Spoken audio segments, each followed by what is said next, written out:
Channel ಅಲ್ಲಿ settings ಒಂದೇ ನಿಮಿಷ ರೀ ಹೋಗಿ ಸೆಟ್ಟಿಂಗ್ಸ್ ಹೋಗಿ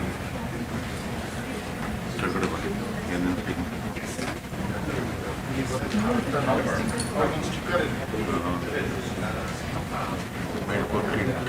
ಬೇಡ ತೆಗೀರಿ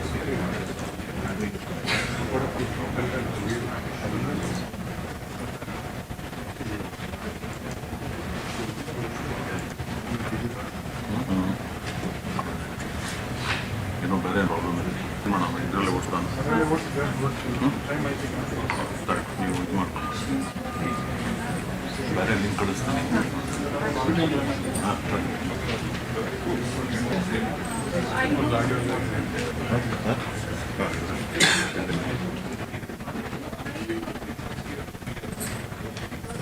ಇದು ಅಲ್ಲಿ ಶೇರ್ ಮಾಡಬೇಕು ಶೇರ್ ಮಾಡಿಬಿಡ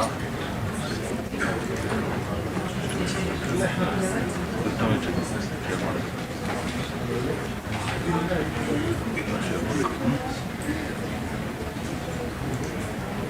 ವಿಡಿಯೋ ಮೆಸೇಜ್ ಬಂದಾಗ ವಿಡಿಯೋ ಪ್ಲೇ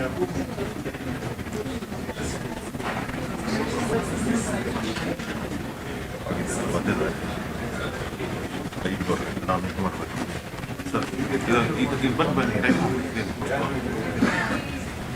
ಎಡಿಟ್ ವಾಟ್ಸಪ್ ಮಾಡ್ತೀನಿ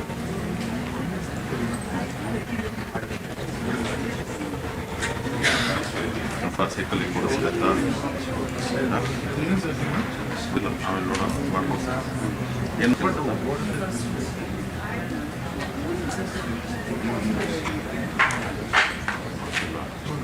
ಈಗ ನೋಡೋಣ ಈವೆಂಟ್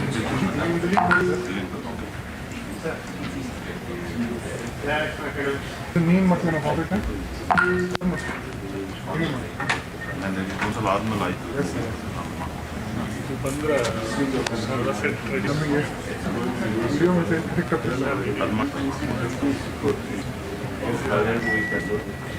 ಡೇ ನೈಟ್ ಅಲ್ಲೇ ಓಡಿಸ್ತಾರೆ ಕಳಿಸಿ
ಸರಿ ಇದೆ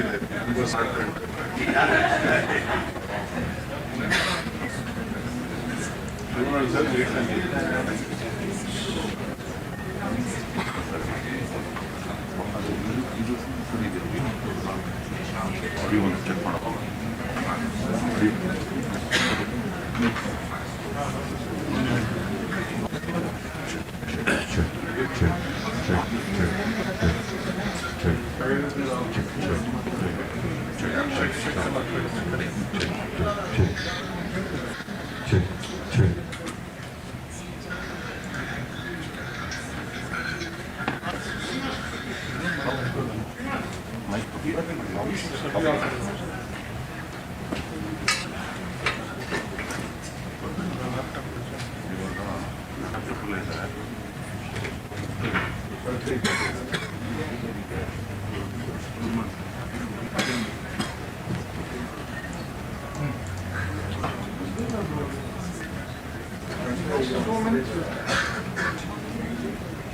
ಗೇಟ್ ಬಿಟ್ಟು ಒಳಗೆ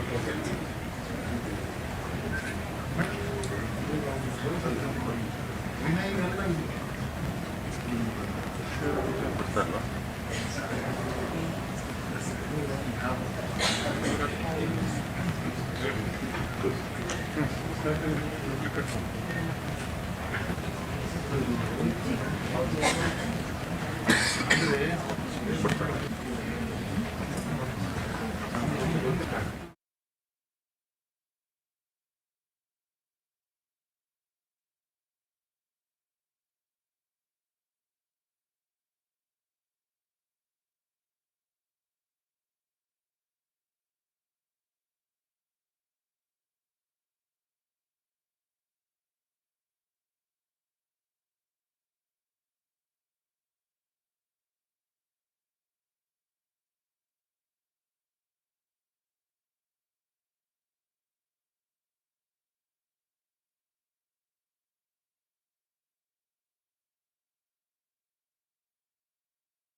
ಬನ್ನಿ.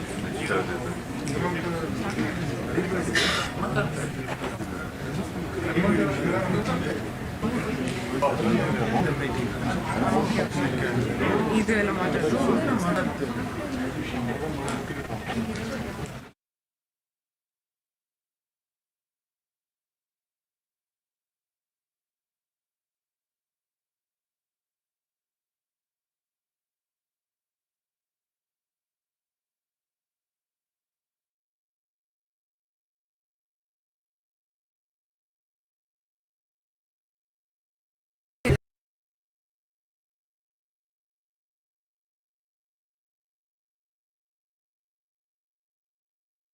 For technological renaissance, it's wise to remember Arthur C. Clarke.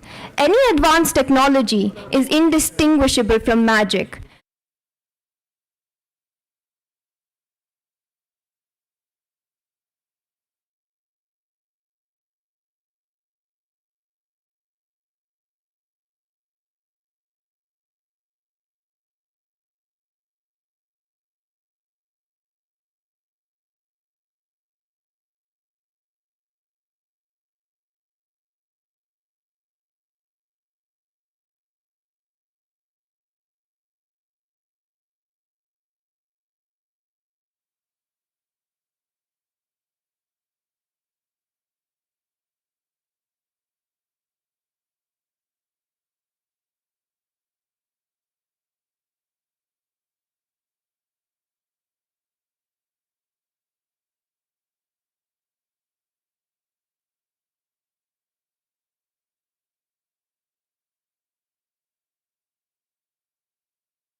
If you want to see the next page, see here.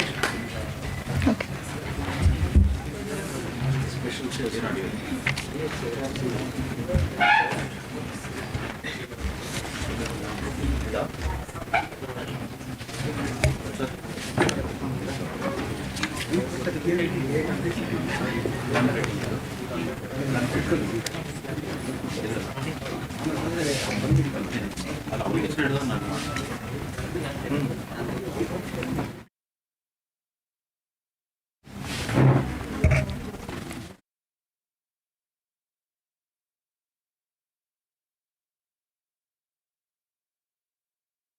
The future of engineering and technology. Before we proceed, we'd like to take a moment to thank and acknowledge our esteemed sponsors. The event is proudly supported by Akati Security Malaysia, Cito Infotech Private Limited. We also express our gratitude to our knowledge sponsors, AESS India, Soybit Security, Asia Pacific University of Technology and Innovations, and University Technology Mauritius. Your contribution is invaluable to this success of this conference. To commence this auspicious occasion on a spiritual note, I'd like to invite Ms. Nanika to lead us in the invocation. I request everyone to join their hearts and hands in seeking divine blessings for a successful and enriching event. I request everyone to please raise for the invocation song. Yam Shaiva Samupasate Shivaiti Brahmeti Vedanti no Baudha Buddhaiti Pramana Patavaha Kaiteti Naiyaikaha Arhan Ityata Jaina Shasanarataha Kameti Mimamsakaha Soyam Vo Vitadatu Vanchitapalam त्रैलोक्यनाथो विभुः त्वमेव माता च पिता त्वमेव त्वमेव बन्धुश्च सखा त्वमेव त्वमेव विद्या द्रविणं त्वमेव त्वमेव सर्वं मम देवदेव त्वमेव सर्वं मम देवदेव. Thank you everyone. Thank you, Ms. Nanika, for the heartfelt invocation. We shall now proceed with the formal welcome address. It is my privilege to invite Dr. Timaraja Yadavaji, Associate Professor, Department of ECE NMIT, to extend the formal welcome.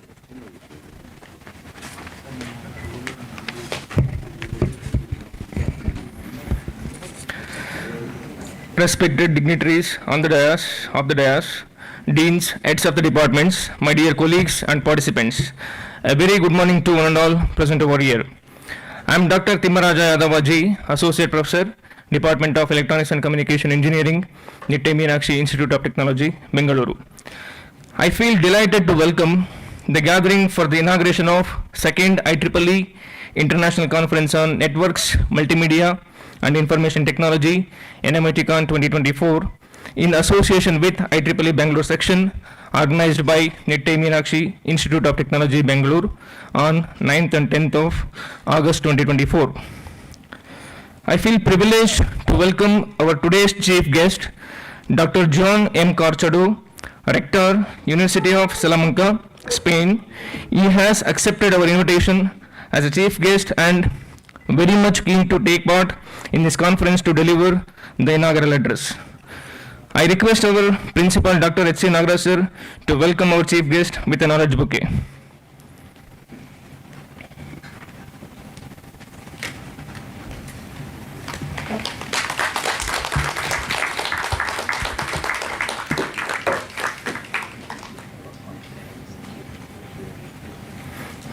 I welcome you, sir. I would like to extend my warm welcome to the guest of honor, Dr. Dinesh Kumar Hare Ram, Director General, University of Technology, Mauritius, who has joined online. It is my pleasure to welcome you, sir.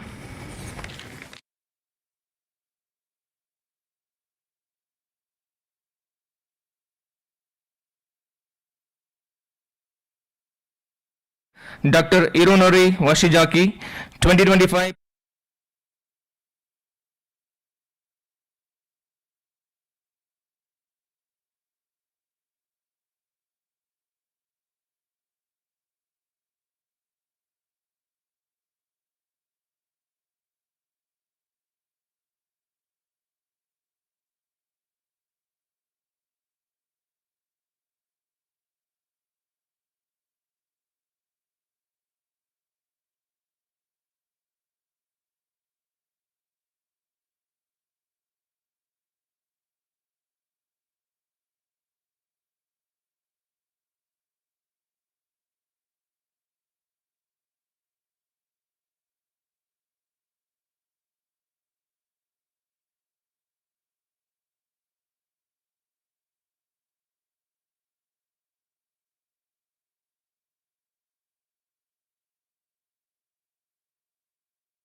Welcome, madam. I would like to welcome Dr. Alessandro Visari, University of Rome, Tor Vergata, Italy, for his presence on this occasion. I request our Dean Academics, Dr. V. Sridhar sir, to welcome our guest of honor with an knowledge bouquet.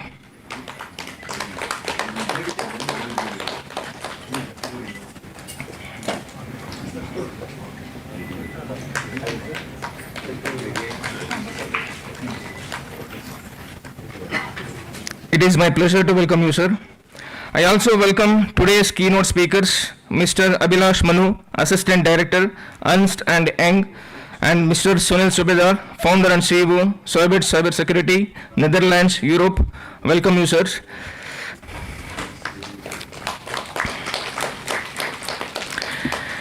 In his absence here, it is indeed a pleasure to welcome ever inspiring and motivating Professor N.R. Shetty sir, Advisor, NITE Education Trust. It is my pleasure to welcome you, sir. I would like to extend my warm welcome to our beloved Principal, Dr. H.C. Nagaraj sir. Welcome you, sir. I extend my warm welcome to Dr. Sandeep Shastri sir, Director, Academics, NITE Education Trust. Welcome you, sir. In his absence here, I would like to extend my warmest welcome to Shri Rohit Punja, sir, Administrator, NITE Education Trust. Welcome you, sir. I also extend my warmest welcome to Dr. V. Sridhar, sir, Dean Academics, NITE Meenakshi Institute of Technology. Welcome you, sir. I wish to extend my delighted welcome to Dr. Parameshachari BD, Conference Chair, NMITCON 2024, and Professor and Head of the Department of Electronics and Communication Engineering, NMIT, for his excellent coordination during organizing this event. I welcome you, sir. I also extend my warmest welcome to Dr. Ramachandra AC, Professor, Department of Electronics and Communication Engineering, NMIT. Welcome you, sir. I welcome all the technical and knowledge sponsors, education and technology sponsors, Akati Security Malaysia, C2 Infotech Private Limited, EEWS India, Soybit Security, Asia Pacific University of Technology and Innovations, University Technology Mauritius, Aerogo, Aqua Air X. I would like to extend my warmest welcome to all the session chairs who have accepted our invitation and be a part of this conference. Hearty welcome to all session chairs. I wish to extend my warm welcome to all the deans, heads of the departments, faculty members and non-teaching staffs of the NMIT for their excellent support and coordination. I wish to extend my grateful welcome to all the members and volunteers of various committees of this conference for their excellent contribution and execution. I extend my welcome to all the press and media people for their valuable presence. I extend my warmest welcome to all my dear authors of various papers of this conference who have come from various parts of the country. I appreciate and extend my gratitude for your excellent contribution and keen participation in this conference. I welcome all the participants present over here. Once again, I welcome all of you to the second IEEE International Conference on Network, Multimedia and Information Technology, NMITCON 2024, in association with IEEE Bangalore section, organized by NITE Meenakshi Institute of Technology, Bengaluru. Have a great day. Thank you one and all.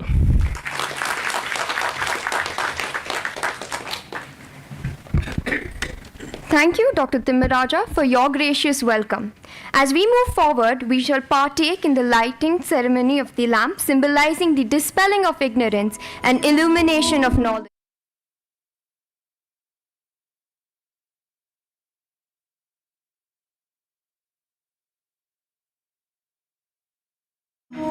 One participant. Take one participant.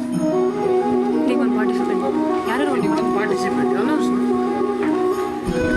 I request one of the participants to kindly come forward.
Come start. You have to do. With the flame of knowledge now alight, we turn our attention to the elucidation of IEEE NMITCON 2024 to enlighten us about the vision and mission of this prestigious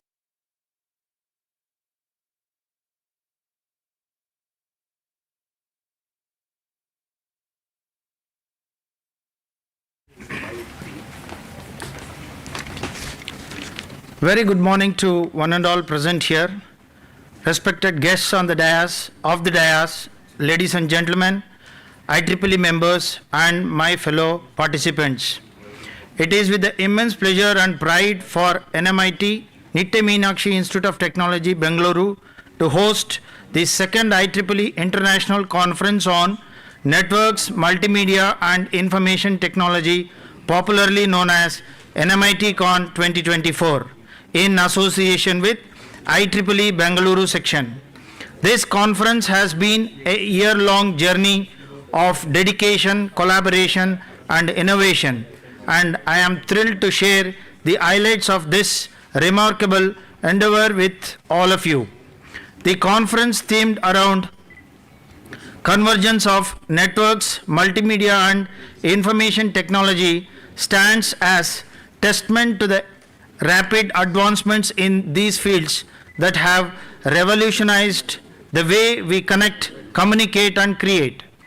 The title of this conference resonates deeply with contemporary technological landscape.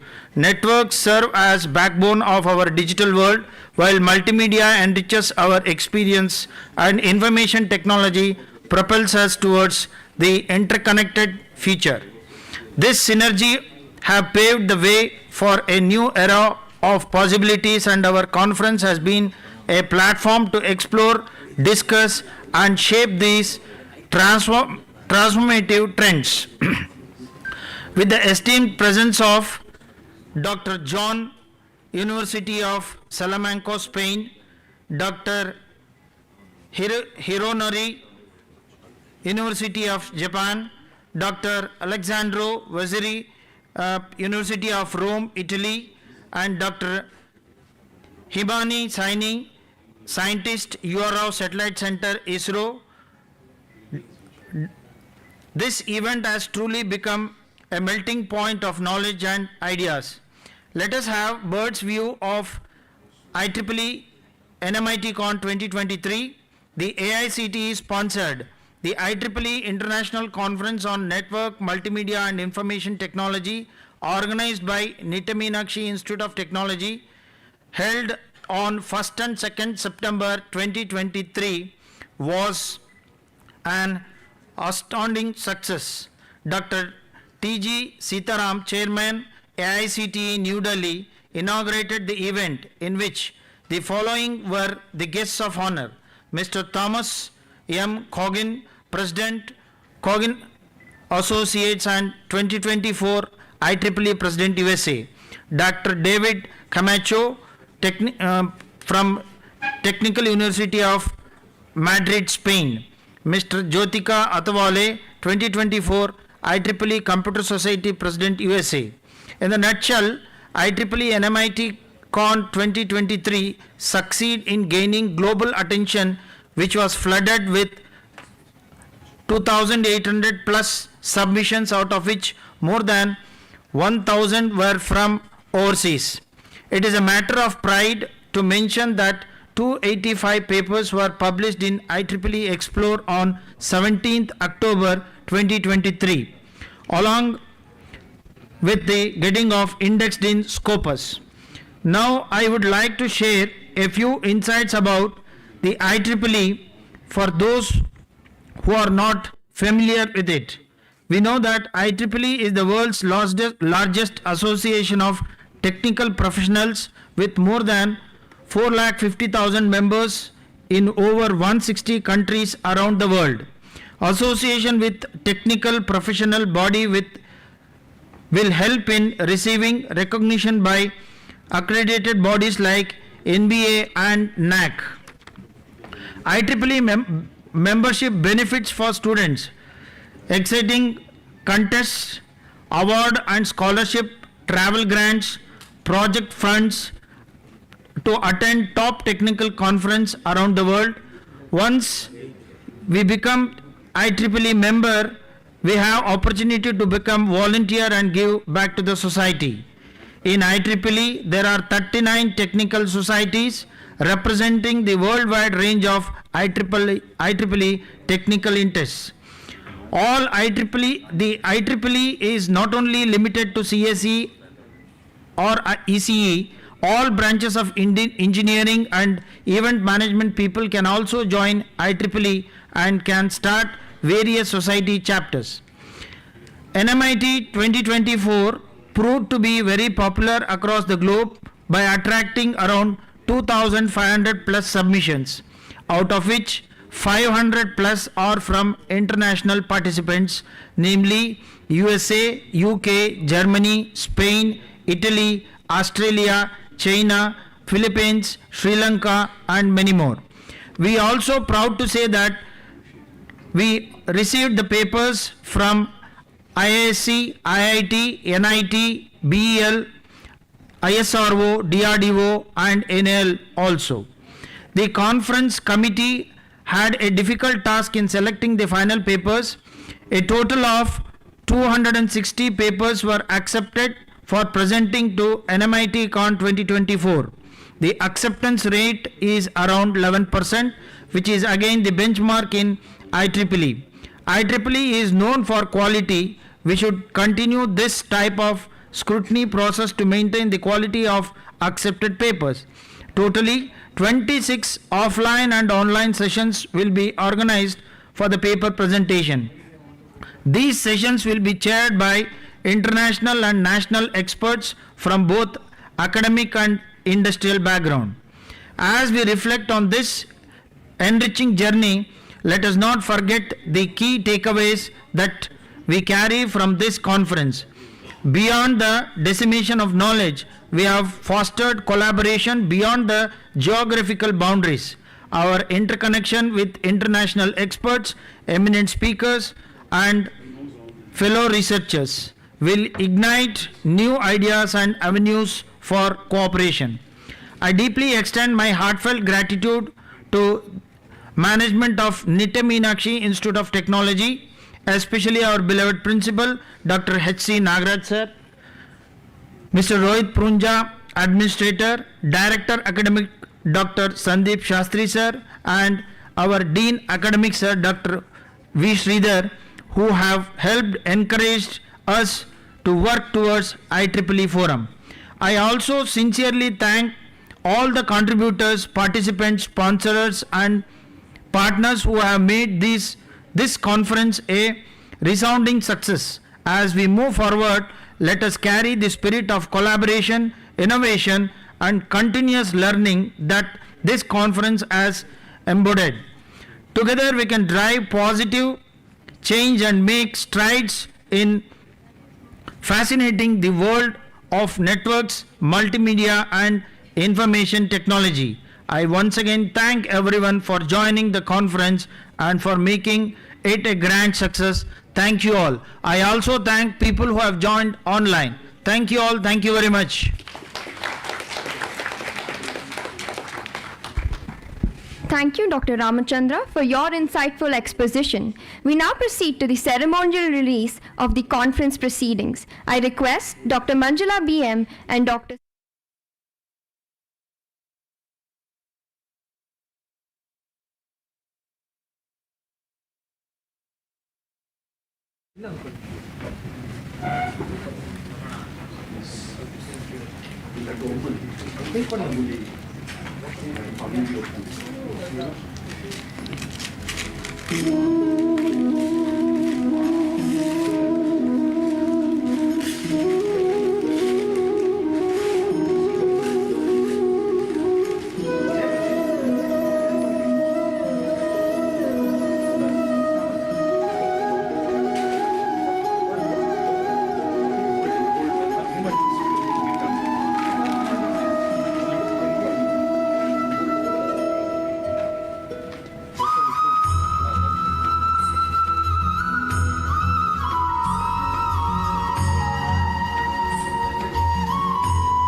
I would now like to invite Dr. Rajni N., Assistant Professor, Department of EC and MIT, to formally introduce the Dean of Academics, Dr. V. Sridhar.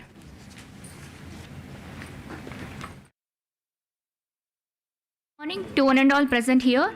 Ladies and gentlemen, distinguished guests and esteemed colleagues, it is my pleasure to welcome you all to NMITCON 24. Today, we are honored to have with us a leader whose vision and dedication have significantly shaped our institution and the broader academic community. Dr. V. Sridhar served as the Dean Academics of NMITCON Institute of Technology. He has completed his BE in PS College of Engineering, Mandya in the year 1980, ME in Jadavpur University in the year 1986, and PhD in IIT Delhi in the year 1995. He was a postdoctoral fellow at University Tenaga Nasional, Malaysia during 2002. He has taken many responsibilities like Professor and Head in the Department of ECE, PES College of Engineering, Mandya, has been a Registrar Evaluation, VTU Belagavi during 2004 to 2006, also Officer in Charge in conducting online examination for VTU. He had been as a Principal of PES College of Engineering, Mandya for a decade. Also, he was an Acting Vice Chancellor of VTU Belagavi in the year 2016, presently working as a Professor Emeritus NMIT, Bangalore. His area of research is in biomedical, instrumentation, VLSI, and cryptography. He has published technical papers in reputed journals and conferences. He is a fellow member in IEEE and member of IEEE and ISTE. He has guided 11 PhD students and 4 MSc engineering students, presently guiding 1 PhD and 2 MSc engineering students. His commitment to excellence and innovation has inspired both faculty and students alike, making our institution a beacon of knowledge and progress. Thank you.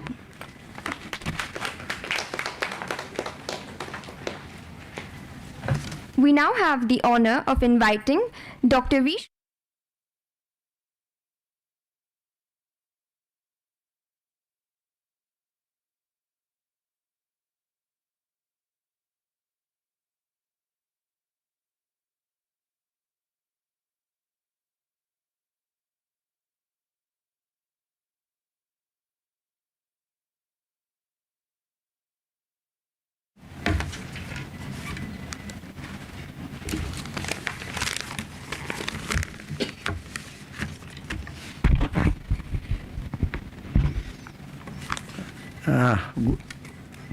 ಎಲ್ಲರಿಗೂ ನಮಸ್ಕಾರಗಳು. Good morning, one and all. Respected dignitaries on this dais. Today's chief guest, Dr. Jerome M. Korkado, and guest of honor, Dr. Hironori Wasijaki, Dr. Dinesh Kumar Hariram, Dr. Alessandro Vizzari, Professor University Rome, Italy, and Dr. Himami Sayani from ISRO, a senior scientist, and our Director Academic, Dr. Sandeep Shastri, our respected Principal, Professor Nagaraj, and HOD of Electronics and Communication, Dr. Parmesh Chari, Dr. Ramchandra, and all the dignitaries, my dear faculty members, and also faculty from other colleges, and also students, research students who are here to make their paper presentation. I am very happy to be here, particularly in this conference, NMITCON 2024, which covers mainly on cyber physical system security, artificial intelligence, machine learning, cloud computing, and multimedia technologies, and other important IT related domain specific papers, where this conference 2020 NMITCON 2024, that is Networks Multimedia Information Technology Conference. This is second conference where NMIT is conducting with the help of in association with IEEE Bangalore section. The main instrument for this particular conference is our Dr. Parmesh Chari. Even is not keeping good health, but still he has come to present in this conference. Without his active participation and dynamic leadership, we could not have started this IEEE conference in NMIT. He is the backbone for all these activities of IEEE, where he only made us to invite all the foreign guests to this particular conference. And I am very thankful to Dr. Parmesh Chari. In spite of his ill health, he is here. I wish him speedy recovery from his ill health. Now this conference is one of the prime conference of NMIT, where NMIT is regularly conducting ERSICA conference, which also related to the information technology, information science, computer science, and also electronics and communication. Now this IEEE has now is in the forefront in conducting the conference, bringing the what you call international relationship. NMIT is making a lot of collaboration with the international dignitaries and international universities.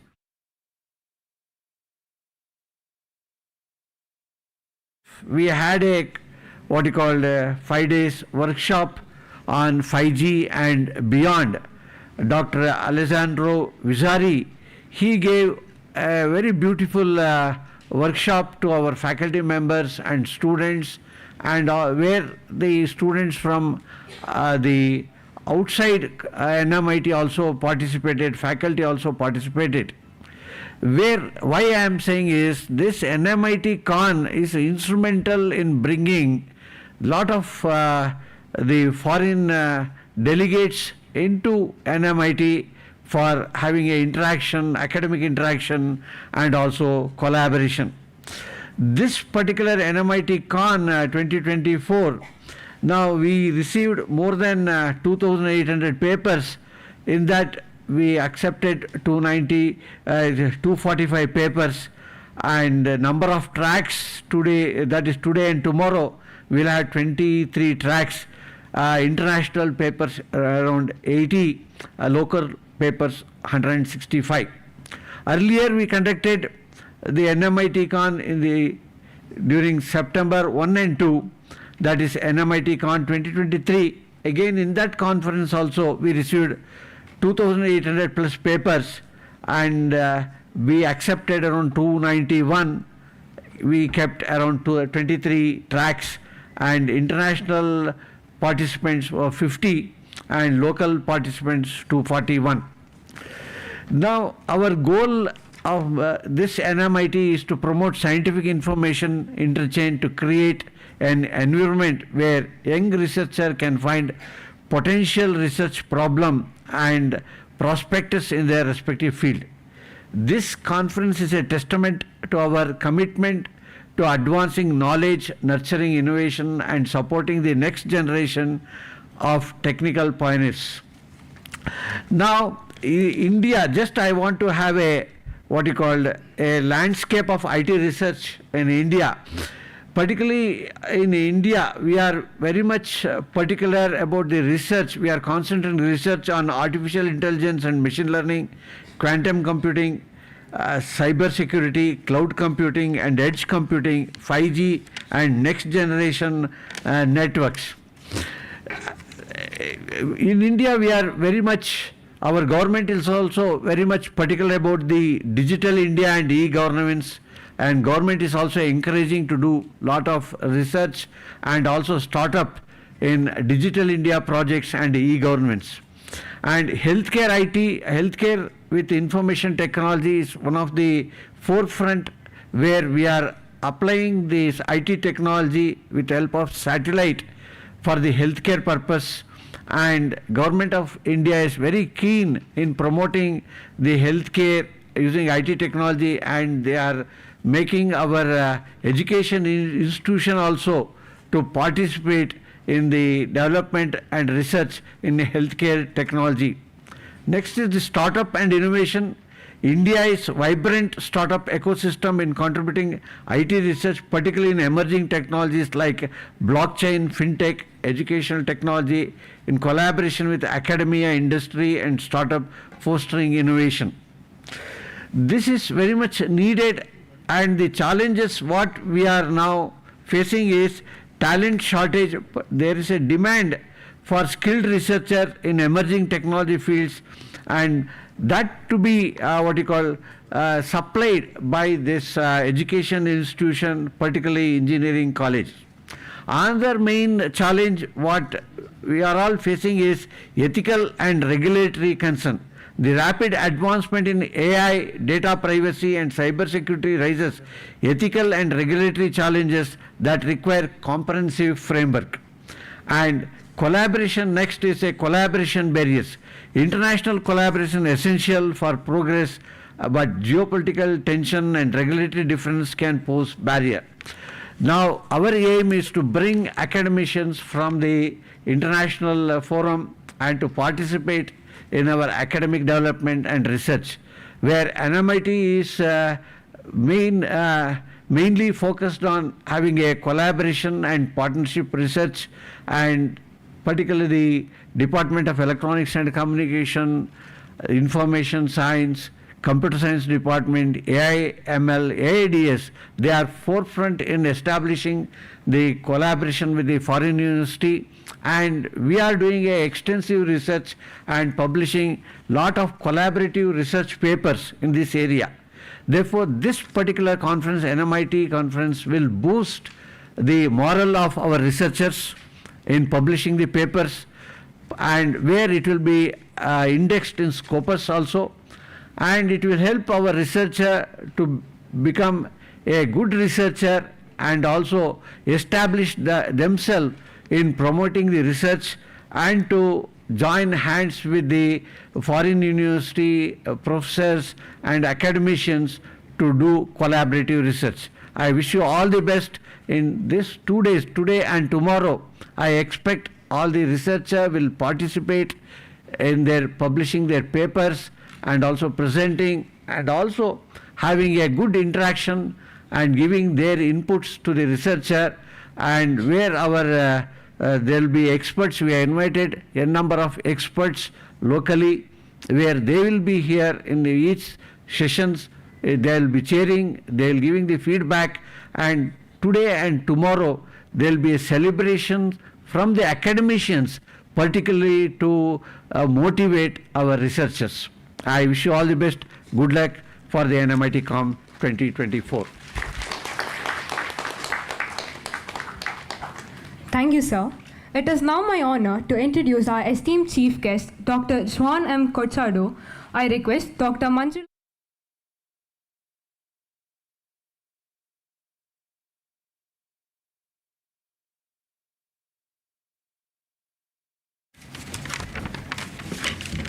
Good morning, everyone.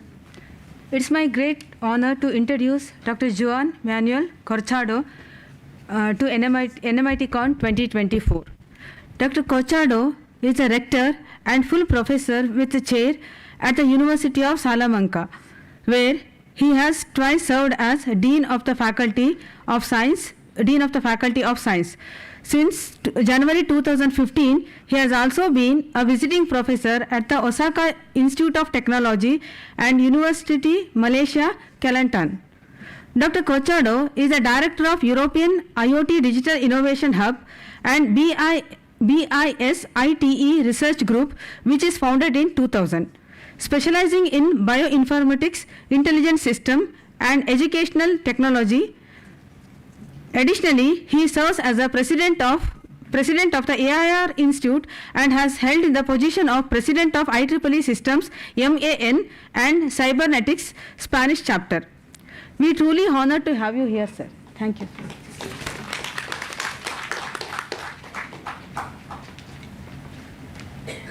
Thank you, Manjula ma'am, for the esteemed introduction. We are privileged to have with us Dr. Juan M. Corchado, University.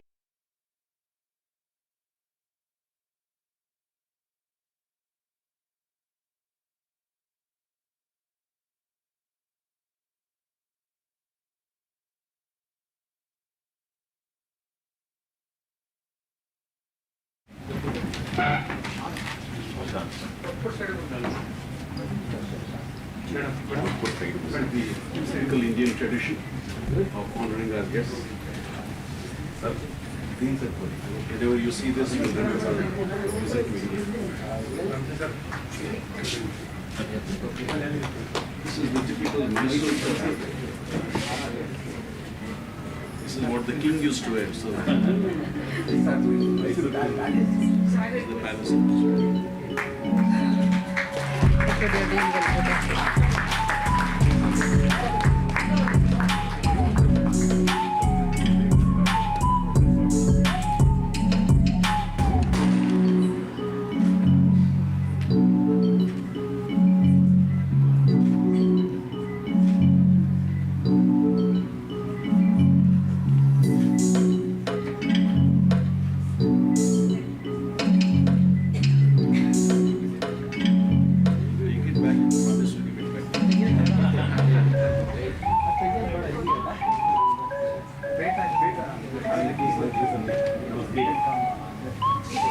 minutes now, your main speech will be made.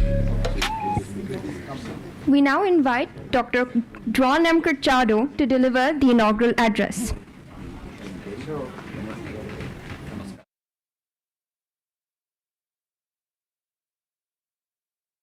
Hello.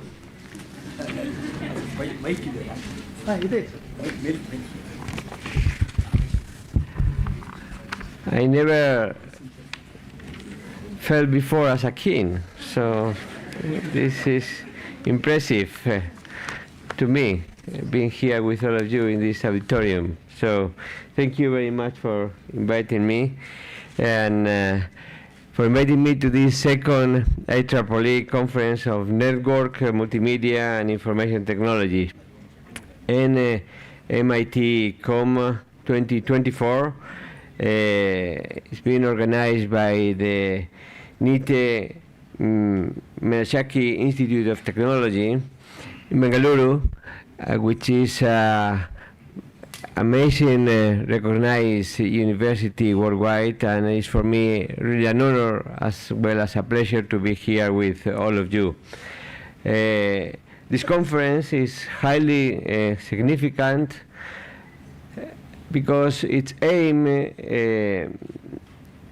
is of great relevance in our days. It's a meeting point for a fascinating knowledge exchange, and also in an era where advances and trends in communication, signal processing, power engineering, and everything related, for example, with virtual reality design is at the forefront of our day-to-day life.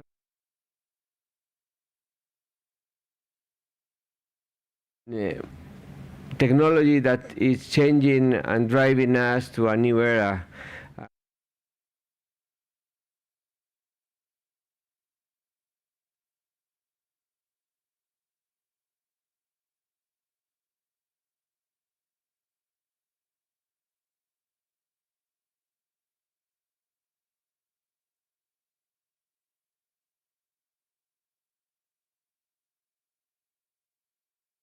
In our life within decades or just a few years. Now it's where human beings, in collaboration with AI, with machines, and with telecommunication, is changing the world in a way we never thought. Thanks, for example, to the generative AI, as we will see along the conference in these days. So this conference, this university is driving us through this process of changing our mind, our ways to work, in order to be able to create the knowledge and the wealthness that, in a way, the society is asking the universities and the science to invest and to create innovative elements to help us to improve our life in the right direction. NMIT is probably the youngest engineering college in the country to be also recognized with the prestigious autonomous status by the UGC, which is a great achievement and great work, and congratulations for that. Congratulations to the principal and the management for the initiative and for organizing also this conference. I am very happy to say that NMITCON accepted paper which are published in IEEE Explore and indexed by Scopus, which is something relevant in our times. I will like also to appreciate all the volunteers and the IEEE members for their hard work, and especially to Dr. Paramesachari, which is here with us.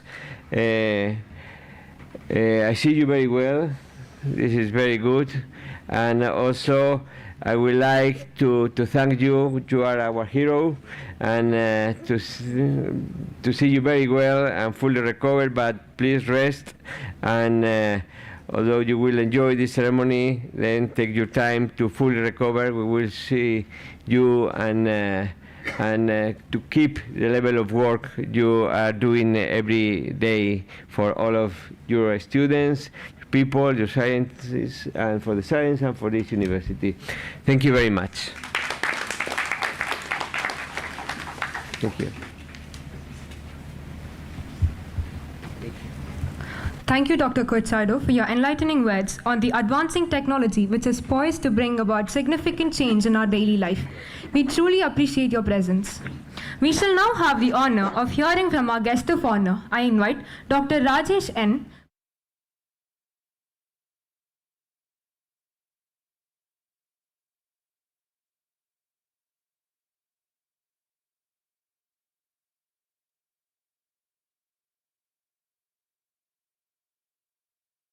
It is my pleasure to introduce our guest of honor, Dr. Dinesh Kumar Hariram, Director General of University of Technology, Mauritius. Dr. Hariram has a first degree in mechanical engineering from the University of Mauritius, a postgraduate degree in integrated manufacturing systems from the University of Birmingham, and PhD in manufacturing strategy from the University of Huddersfield in the UK.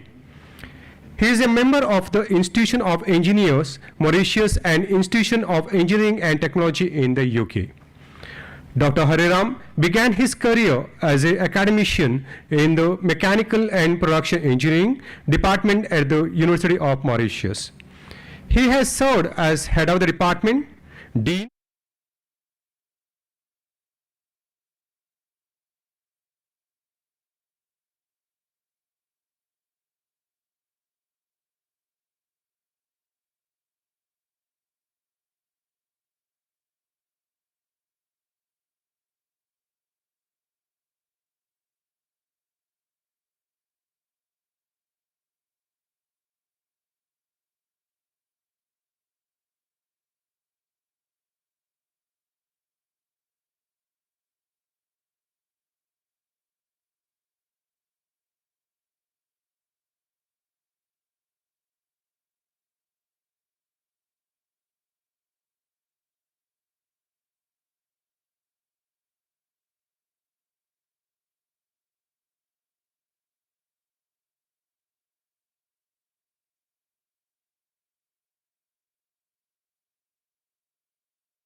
wish a quick recovery. I understand he is not too well.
Mauritius. We've got other public universities who are working, in this, area, and it will be a pleasure for Mauritius generally to welcome this conference at some point in time, and we can probably then, meet face to face and, network further. With these words, let me congratulate the whole team at the university for the organization of this conference, and let me wish all the participants, stimulating discussions, and hopefully we've got a number of ideas that will find its way to the business community, to the government. With these words, let me thank you again for extending the honor to participate in this inaugural session. Thank you very much.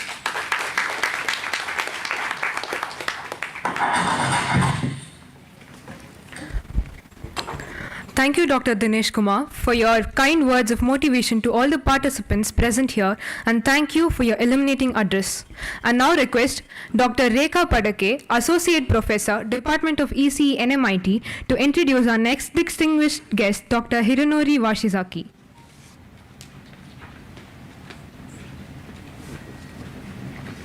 Yeah, good morning all. It's my privilege to introduce our guest of honor, Professor Dr. Hironori Washizaki.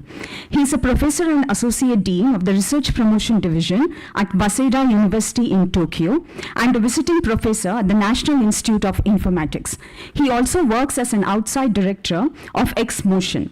He currently serves as IEEE Computer Science President-elect and has been elected IEEE Computer Society 2025 President. He has led software engineering research and ICT professional and educational activities, including developing the IEEE CS Guide to the Software Engineering Body of Knowledge, SWEBOG Guide. He has led many academia-industry joint research and large funded projects in software design, reuse, traceability, quality assurance, and machine learning engineering. Recent achievements include IoT design patterns and machine learning design patterns. He leads a professional IoT AI DX education project called Smart SE. Sir, we welcome you to this NMITCON conference.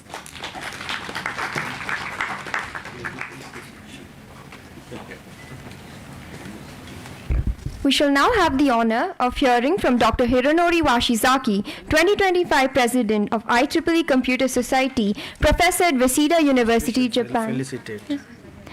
I request the dignitaries to kindly felicitate Dr. Washizaki.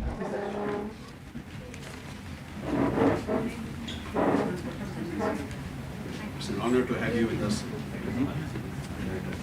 You see the shawl, I'm sure you will remember.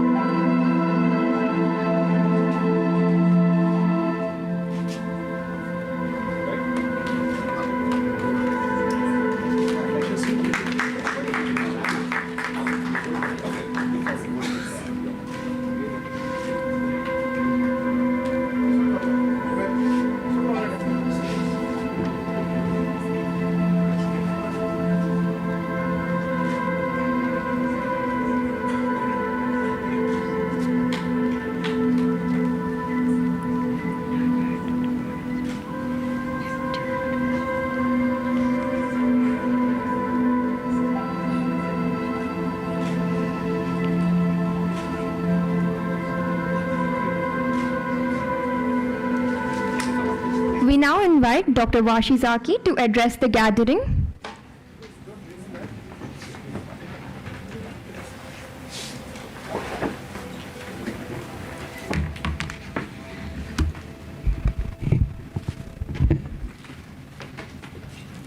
Wow, looks wow, this is amazing. Looks very interesting.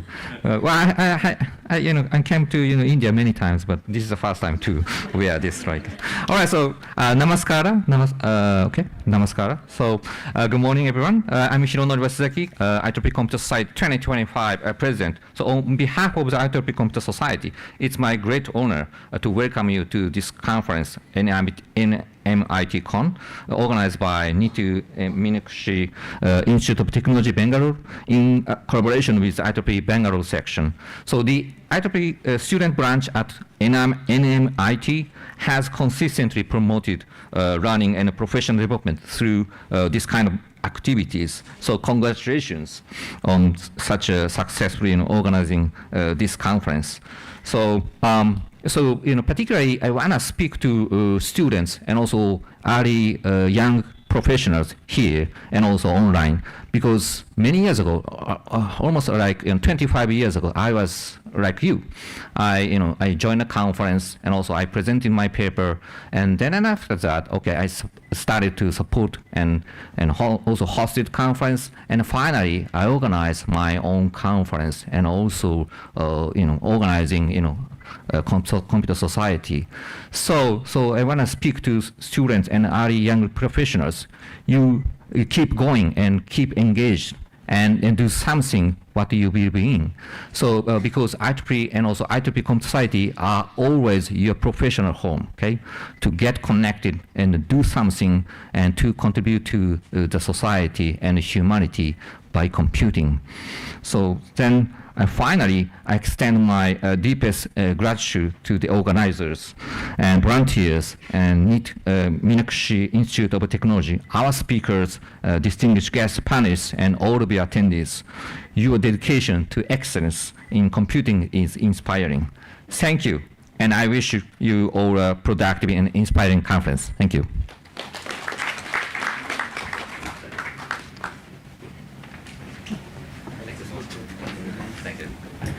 Thank you, Dr. Wasizaki, for your profound insights. And now invite Dr. Smita G. Prabhu, Associate Professor, Department of ECE, NMIT, to introduce our next illustrious guest, Dr. Himani Saini.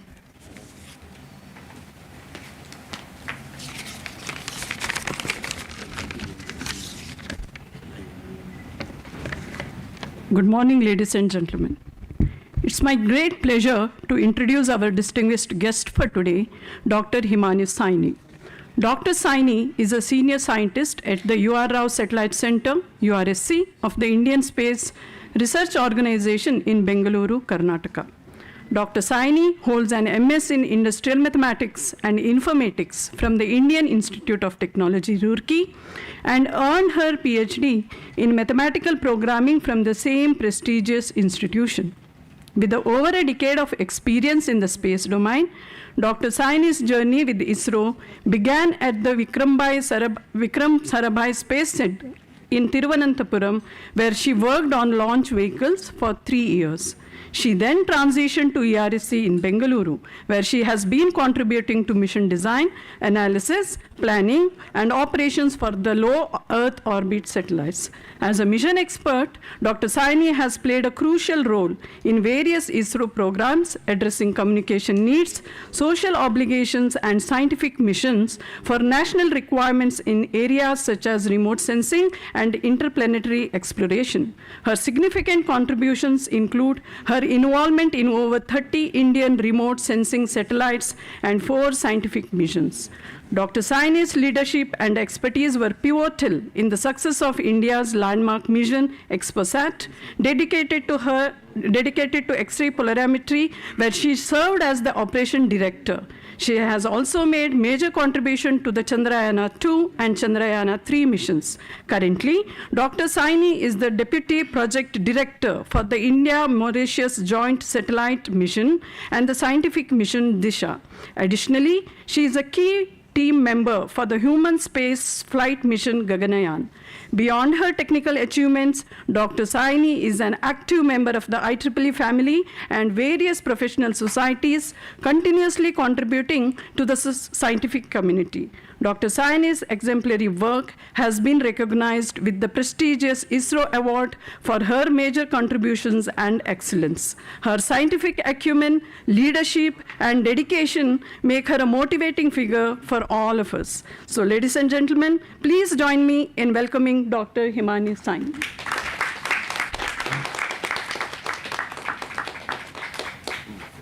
We are truly honored to have with us Dr. Saini. I request the dignitaries to kindly felicitate Dr. Saini.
We now request Dr. Saini to address the gathering.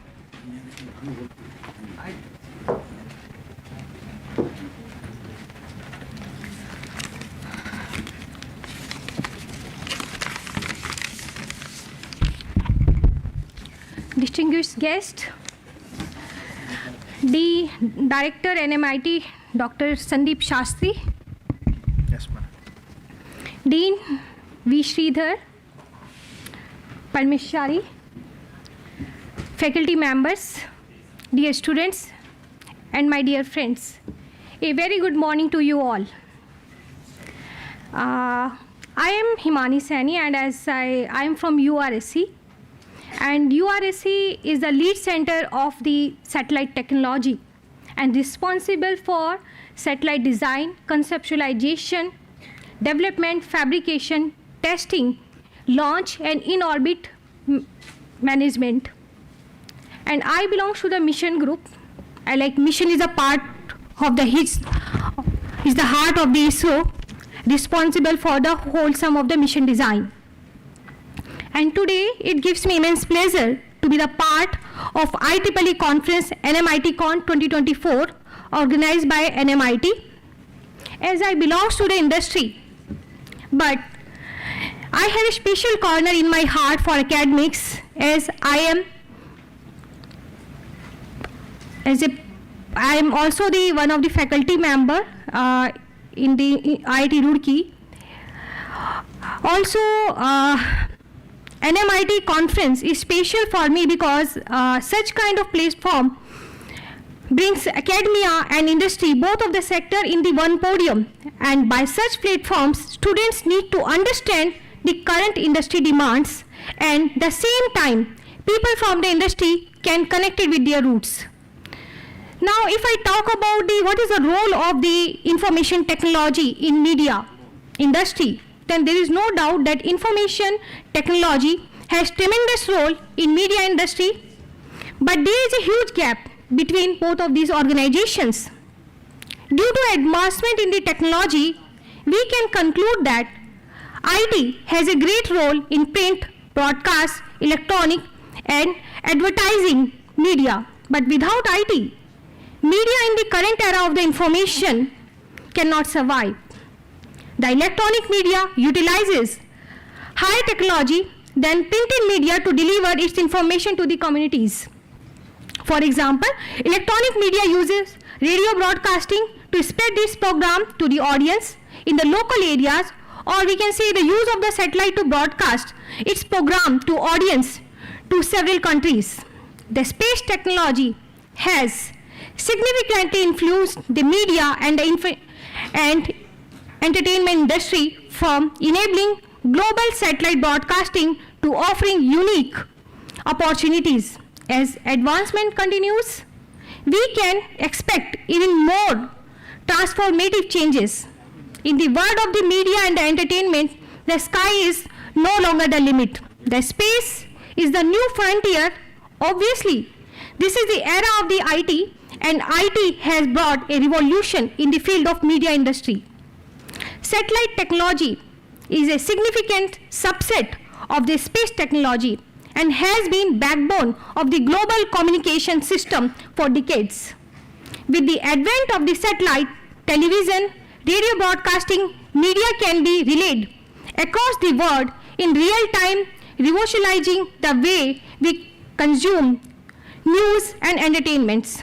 The significance of the space technology to entertainment extends to the live streaming of the space events, including rocket launches, spacewalks, and the view of the Earth from the International Space Stations.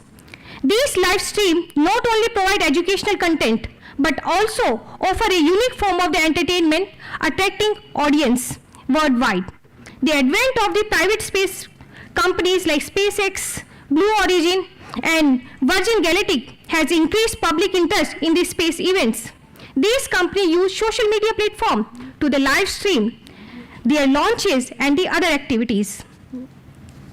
With these words, I firmly believe that IEEE conference NMITCON 2024 will furnish the students, research scholars, and academicians with necessary ideas they need to keep themselves updated within times of the advancement and innovation. It has occurred both young and receptive minds with variations in receptive sphere that would definitely prove beneficial to our country. It feels replenishment to see such trends emerging from this institute that has supported education in multidimensional way. So my best wishes to the entire team of the NMITCON Institute of Technology for being so well grounded. The agility and the discipline with which the organizer have pulled off this event is indeed commendable. I extend my sincere commendation to diligent conference team for their tireless effort, and I anticipate that these 2 days will be highly productive for all the esteemed delegates. Thank you.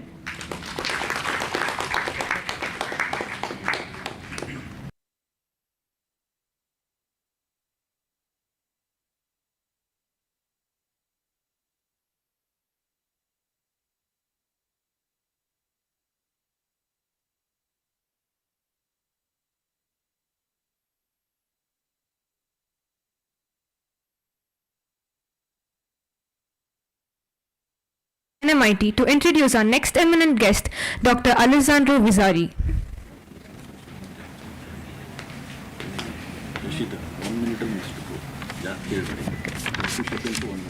Okay. So good morning to one and all.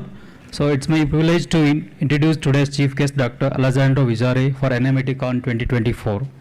Dr. Alessandro Vizzari received MS degree in electronics engineering from University of Bologna, PhD in telecommunication engineering and microelectronics from University of Rome Tor Vergata, and postgraduate diploma from Superior Institute of Communication. Presently is a senior researcher in telecommunication networks at University of Rome Tor Vergata. So he worked as a consultant engineer, manager for vendor, manufacturing and consultancy companies operating in ICT market.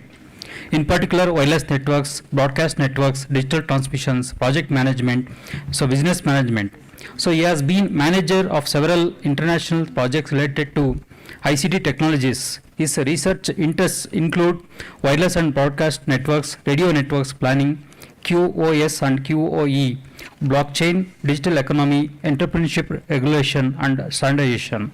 So he is the vice president of the Italian Association of Telecommunication Engineers, AICT, and a member of Order of Engineers in Rome.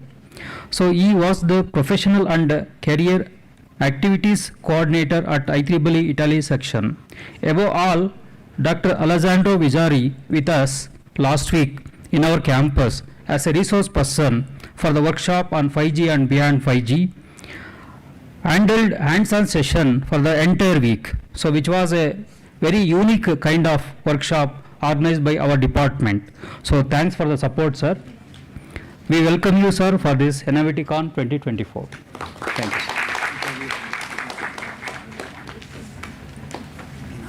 you. We're truly honored to have with us Dr. Vizari. I now request the dignitaries to kindly felicitate Dr. Vizari.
We now request Dr. Vizari to kindly address the gathering.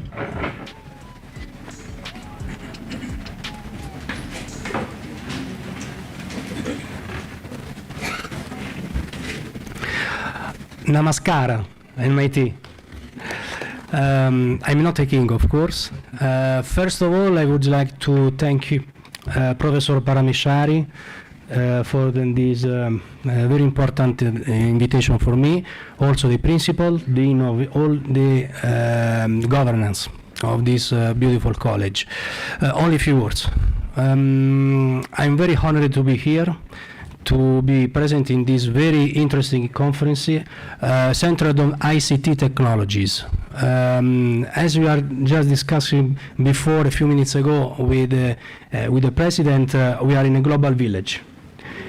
We are in the global village. In the next years, we will have several challenges where focused on the digital technologies.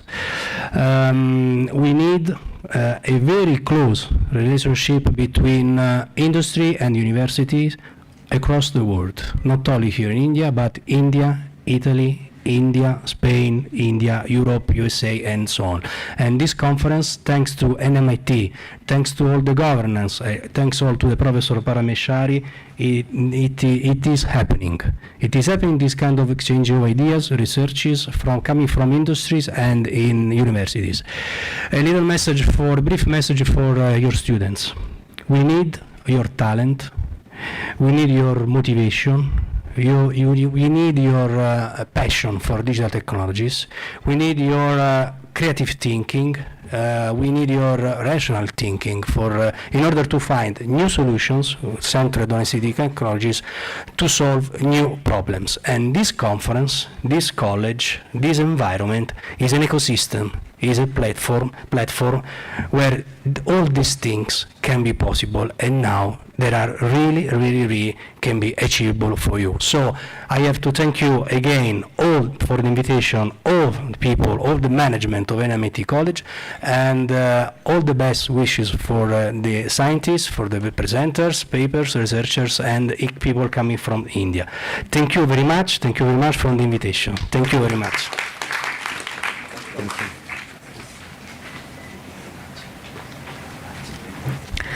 Thank you, Dr. Vizari, for your illuminating address. We now proceed to the momentous signing of the Memorandum of Understanding MOU between the University of Salamanca, Spain and NMIT Bangalore. This MOU seeks to foster exchange of scientific and cultural knowledge, facilitating its dissemination through university extension programs and lifelong learning initiatives. It further aspires to inaugurate collaborative research projects in areas of mutual interest, ensuring the synthesis of our academic and research endeavors. Additionally, this MOU envisions the orchestration of coordinated teaching activities and the publication of joint scholarly editions within stipulated timeframes. By the amalgamation our intellectual capital and resource, we endeavor to yield outcomes that will substantially benefit both the student body and faculty of our venerable institutions.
As we progress, let us once again extend our heartfelt thanks to our generous sponsors, Akati Security Malaysia and Cito Infotech Private Limited. Additionally, a profound gratitude goes to our knowledge sponsors, AESS India, Soibat Security, Asia Pacific University of Technology and Innovations, and University Technology Mauritius. Your unwavering support has made this event possible.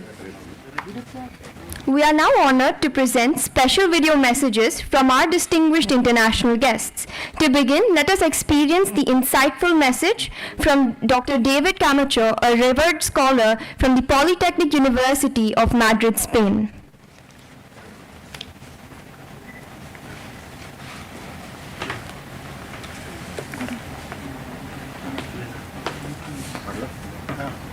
Hello everyone, I'm Dr. David Camacho, full professor at Universidad Politécnica de Madrid, Technical University of Madrid here in Spain. I'm delighted to share my message today. It was an honor to be the chief guest and keynote speaker last year at the first IEEE International Conference of Network, Multimedia and Information Technology 2023. Today, I'm pleased to know that the selected papers from the next edition of the conference have been published in IEEE, Explore, and indexed by Scopus.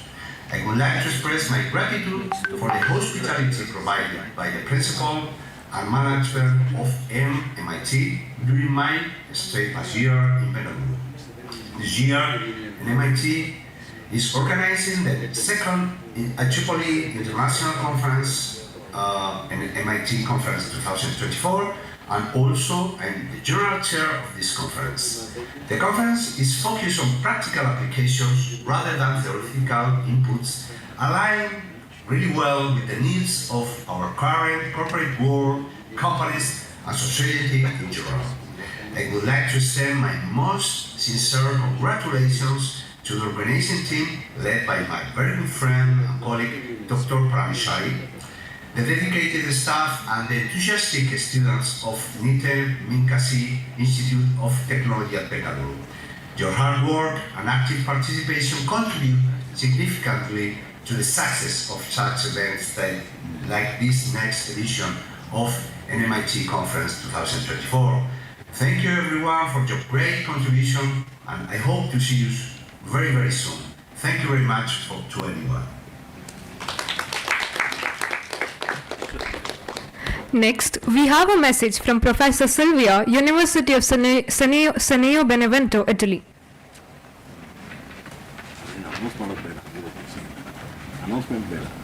Next. Good morning everybody, I'm Professor Silvia Liberataulla from University of Sannio in Benevento, Italy. I couldn't join this conference physically, but I'm very happy to send you a message for this second IEEE International Conference on Networks, Multimedia, Information Technology, organized by NMITCON Institute of Technology in Bengaluru. The University of Sannio is also very proud to be an academic partner of this conference. I would like to also to highlight how glad I am to be a track chair in this conference, and I would like to extend the appreciation to the President, Dr. Dinai Hedge, for the leadership of the NMIT prestigious institution. And also I would like to extend my appreciation to Dr. Shetty, Dr. Nagaraji, Mr. Rohit and Dr. Sridhar for their unwavering support of the IEEE activities within this important institution. Also, I wanted to add my appreciation to the IEEE SB and MIT for receiving the $50,000 US funding from the IEEE Aerospace and Electronic System for the winning project on drones design and deployment. The NMITCON 2024 conference is intended to provide a common platform for researchers, academicians, scientists, industrial practitioners, engineers and scholars to discuss frontline evolutionary and challenging fields. I believe that this conference has successfully achieved the goals in providing valuable experiences for all participants. I am also pleased to share that one of my students' papers has been accepted in this conference and will be presented online. I was also amazed by the number of submissions, which exceeded 2,500, and I personally congratulated the organizing committee led by my dear friend and colleague Pramesh Shashari and his team for the tremendous effort in managing such a large number of papers. Through a rigorous review process, the technical program has accepted around 250 papers for the presentation to the conference and to be included in the proceedings. In conclusion, I wish you all a stimulating and rewarding experience to this conference, and I wish all the participants a successful and enriching experience. I send you a big ciao from Italy.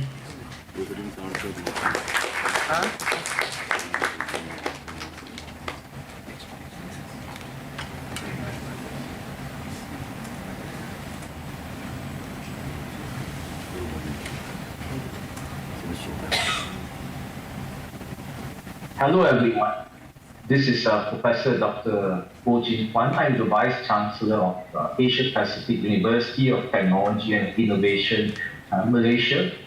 I'm delighted to learn that Nitin Meenakshi Institute of Technology in Bangalore is organizing the second international conference on networks, multimedia, and information technology, in short, NMITCON, on August 9 to 10, 2024.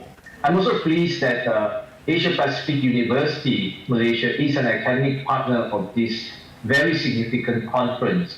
It is indeed heartening to know that a galaxy of eminent scientists, engineers, professionals, and students will be participating in this two-day conference.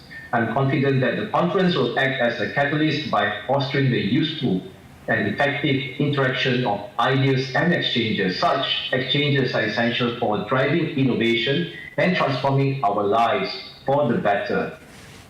I had the pleasure of visiting NMIT in 2022 and was thoroughly impressed by its beautiful and green, wonderful campus. The dedication to creating conducive learning environment is evident, and it is a testament of the institution's commitment to excellence. Congratulations to the principal and the management for their unwavering support in organizing this IEEE conference. I extend my best wishes to all the delegates and members of the organizing committee led by my very good friend, Dr. Param. at Nitya Meenakshi Institute of Technology, Bangalore. Your hard work and dedication are truly commendable, and I'm certain that NMITCon 2024 will be a resounding success. All the best. Thank you.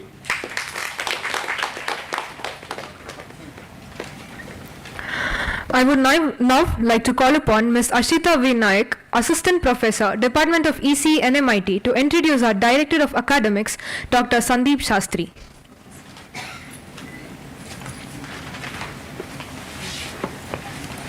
Good morning.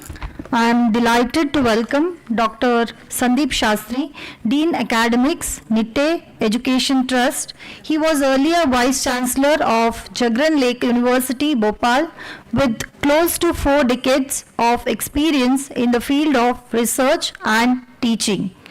Dr. Shastri is a political scientist who has also been the Pro-Vice Chancellor of Jain University for a decade. Director of Research and Training Wing of Jain Group of Institution for 5 years and faculty in the Department of Political Science at Bangalore University for 2 decades. He has authored over 13 books, more than 50 chapters in edited books, and more than 100 articles in reputed journals. As a political commentator, he has written more than 350 articles in English, Kannada and Hindi, and he is also an election and political analyst for India Today TV and appears frequently on CNBC, News 18 and Republic TV. Dr. Shastri prefers to describe himself as a teacher by instinct, researcher by choice, trainer by passion, and above all, a lifelong learner. I welcome you, sir. We now have the privilege from hearing from Director Academics of NET, Dr. Sandeep Shastri, whose unwavering dedication to academic excellence has been a source of inspiration for us all. Sir, we request you to share your thoughts with us today.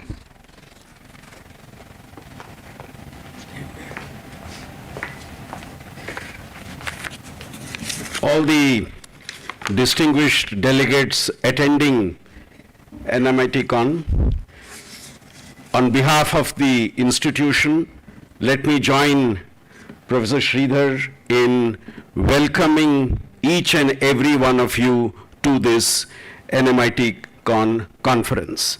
We have a truly global audience here for our conference. We have scholars from the east of the world, we have scholars from the west of the world, and we have scholars from around the world, which makes this a truly global international conference, and compliments to all my colleagues who have been instrumental in getting this organized. I happen to be the last speaker, so I'll take, like the other speakers have very disciplinedly taken not more than 2 minutes. I would also follow that tradition, and I'll not repeat what they said. I will just make 2 points. One, our organizers have been very clever in providing an acronym for this conference, which is also the acronym of our institution. Our institution goes with the name of NMIT, and this conference goes with the name of NMIT. And let me add a third NMIT for the second conference. Can we at this conference make NMIT as research on now, that is the N? Can we research on the moment of change that the world is today witnessing, the M? Can we research on innovation, which is, I think, part of what all of us should be doing? And can we research on transformation? So can I add this third acronym for our second conference? The moment now, innovation and transformation. And I hope, and I know that given the expertise we have, and given the wonderful group that Dr. Parameshwarachari and his colleagues have brought together, all these 4 goals will be achieved, and all of us would remember what has happened here. I always emphasize that such conferences should not be events, but they should be processes. Tomorrow evening, you should not ask when is the next NMIT conference. Tomorrow evening, our decision should be, how do we take the deliberations of this conference forward? How do we transform this into a process? As our professor from Mauritius said, we may have this huge volume here, but how do we make sure that each page in this volume is translated, transformed, and taken forward as action? And that is for us the mandate that we have as part of this conference. My best wishes to each and every one of you. Have a wonderful time at the conference. Get to know new people at the conference. Network at this conference, as our professor from Japan said. Now also he does not look very old, but when he said he was young, he attended such a conference and began networking and has reached where he has reached today. And I do hope many of you will also have that luck and success. My best wishes to the conference and my good luck to each and every one of you. And I do hope and wish that our friends who have come from abroad will take back the love, the warmth, and the goodwill that they would have enjoyed here and remember their time with us for many, many more years ahead. Thank you all for joining us this evening.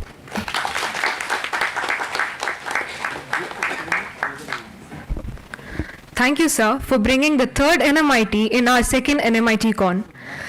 We now move towards the formal vote of thanks. I request Dr. Sunil S., Assistant Professor, Department of ECE, NMIT, to extend a formal vote of thanks.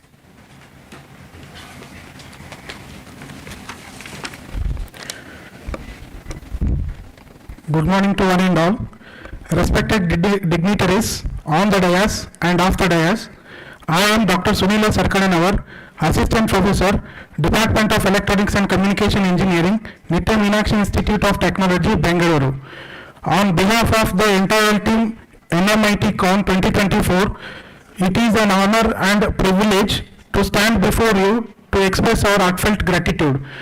I would like to express my deep felt thanks to our chief guest, Dr. John M. Corchado, Rector, University of Salamanca, Spain, for delivering the inaugural address and sharing his ideas with us. I would like to seize this opportunity to thank him for support us in conducting the conference. Thank you, sir. I sincerely thank our guest of honor, Dr. Dinesh Kumar Hariram, Director General, University of Technology, Mauritius, for gracing this occasion. Thank you, sir. I extend my sincere appreciation to Dr. Hironori Washijaki, 2025 President, IEEE Computer Society, Professor, Waseda University, Japan, for his valuable presence and delivering his enlightened speech despite busy schedule. Thank you, sir. My heartfelt thanks to Dr. Imani Shaini, Senior Scientist, Hivar Rao Satellite Center, ISRO, Bangalore, for sharing your time and wisdom with us. Thank you, madam. My heartfelt thanks to Dr. Alessandro Viggiari, University of Rome Tor Vergata, Italy, for his presence on this occasion. Thank you, sir. I also thank today's keynote speakers, Mr. Abhilash Manu, Assistant Director, Emerging Technologies, and Mr. Sunil Subedar, Founder and CEO, Soviet Cyber Security Netherlands, Europe. Thank you, sir. I am very much grateful to Honorable Chief Minister and Education Minister for providing messages that have been included in the conference proceedings. Moreover, they have sent their good wishes for the success of the event. I am thankful to the session who are currently present in the inaugural ceremony, who will chair some of the technical sessions. We understand that being a technical session chair demands time and effort, and we are truly grateful for your willingness to take on this responsibility. Your contributions have helped create a vibrant and collaborative environment for the exchange of ideas and knowledge. Thank you all. I express my gratitude to all the reviewers of NMITCON 2024. We are well aware of the time and effort you've invested in this process, and your willingness to contribute your knowledge and insights is deeply appreciated. Your dedication to advancing knowledge and promoting scholarly excellence is truly commendable. On behalf of the entire organizing committee, I extend my heartfelt thanks to Dr. Sandeep Shastri sir, Director Academics, NITTE Education Trust, for his encouragement and extended support in the smooth conduct of this event. Thank you, sir. I extend my heartfelt thanks to Mr. Rohit Punda sir, Administrator, NITTE Education Trust. Thank you, sir. I sincerely thank our beloved Principal, Dr. H.C. Nagraj, who has been main motivator and driving force for organizing this conference. Thank you, sir. I would like to render my heartfelt gratitude to Dr. V. Sridhar, Dean Academics, for his valuable suggestions and encouragement. Thank you, sir. I would like to thank Dr. Parmesh Acharya Bedi, sir, Conference Chair, NMITCON 2024, and various committee members who worked and tried hard to make this event a success. Thank you, sir. I also thank Dr. Ramachandra A.C., Professor, ECE Department, NMIT, for his continuous support in organizing this event. Thank you, sir. I would also like to thank the deans and HODs of various departments for their cooperation. I am thankful to all our distinguished guests in press and media for being with us. Thank you, sir. I am thankful to all the sponsors, Akatu Security Malaysia, Saito Infotech Private Limited, AESS India, Soviet Security, Asia Pacific University of Technology and Innovations, University Technology Mauritius. I wanted to take a moment to convey our deepest gratitude for your invaluable sponsorship and support. Your support has enabled us to create an enriching and vibrant platform for learning, exchanging of ideas and collaboration. Through your partnership, we have been able to bring together experts, scholars and professionals to engage in meaningful conversations that will resonate long after the conference concludes. I wanted to extend our heartfelt thanks to all the authors for your valuable contributions as an authors. Your dedication, research and insightful work have been the driving force behind the success of this event. Your paper and presentations added depth and diversity to these discussions, fostering an environment of intellectual growth and collaborations. We hope that the connections you have made and the insights you have gained will continue to inspire your future research and endeavors. I also thank the members who joined online. Once again, thank you for being an essential part of this remarkable conference. Thank you, one and all.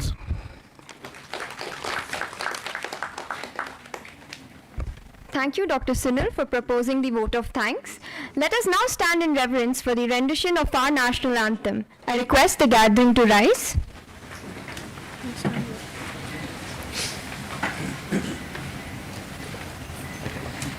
जनगण मन अधिनायक जय हे भारत भाग्य विधाता पंजाब सिंध गुजरात मराठा द्राविड़ उत्कल गंगा विंध्य हिमाचल यमुना गंगा उच्चल जलधि तरंगा तव शुभ नामे जागे तव शुभ आशीष मागे गाहे तव जय गाथा जय गण मंगल दायक जय हे भारत भाग्य विधाता जय हे जय हे जय हे जय जय जय जय हे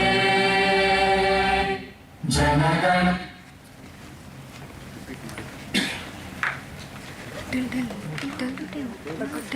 I now request the dignitaries to kindly occupy the front row seats. I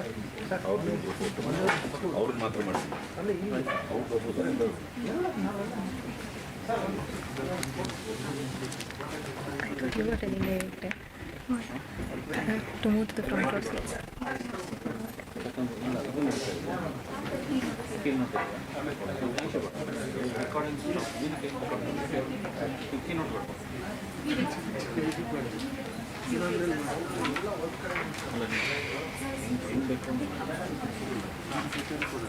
Give the sheet once.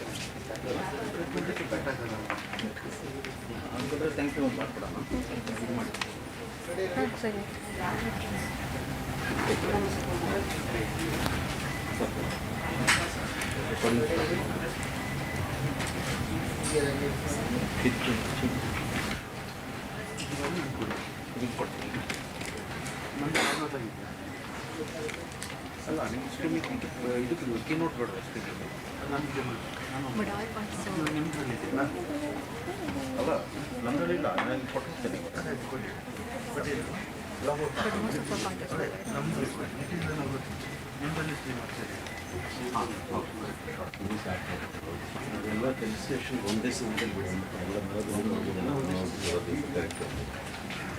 Timing ಸ್ವಲ್ಪ ಶಾರ್ಟೇಜ್ ಬಿಡಿ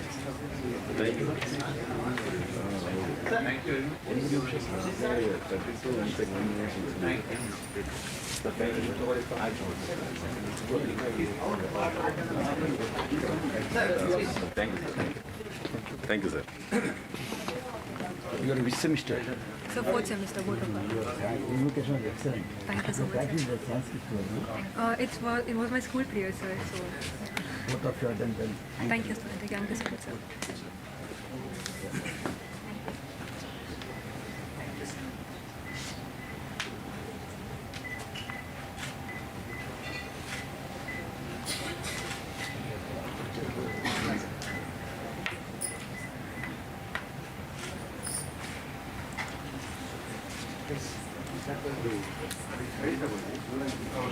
ನೆಕ್ಸ್ಟ್ ಕೀನೋಟ್ ಹೇಳ್ತಾ ಇರಿ ನೀವು ಕೀನೋಟ್ ರೆಡಿ ಇದೆಯಾ ಇದು ಪಿ ಪಿ ಟಿ ರೆಡಿ ಇದೆಯಾ keynote P P T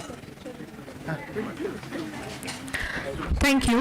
We now transition to the keynote addresses, which promise to be a highlight of this esteemed conference. It is with great honor that I introduce our first keynote speaker, Dr. Juan M. Corchado, the esteemed rector of the University of Salamanca, Spain.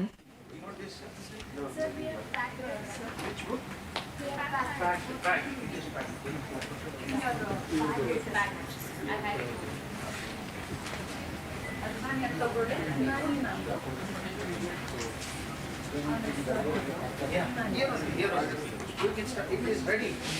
Yeah, it's ready. Ready ಇದೆಯಾ?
Okay, so we can start with the talk. We have 15 minutes, so I will have to rush a little bit.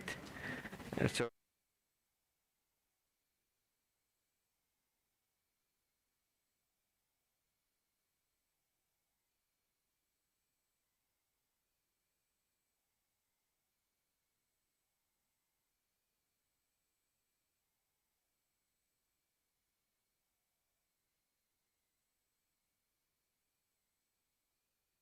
We also apply our work to cybersecurity, to blockchain, bioinformatics, neuroscience, fintech, and we use IoT and work on a smart city project, smart textile, smart grid, and industry 4.0.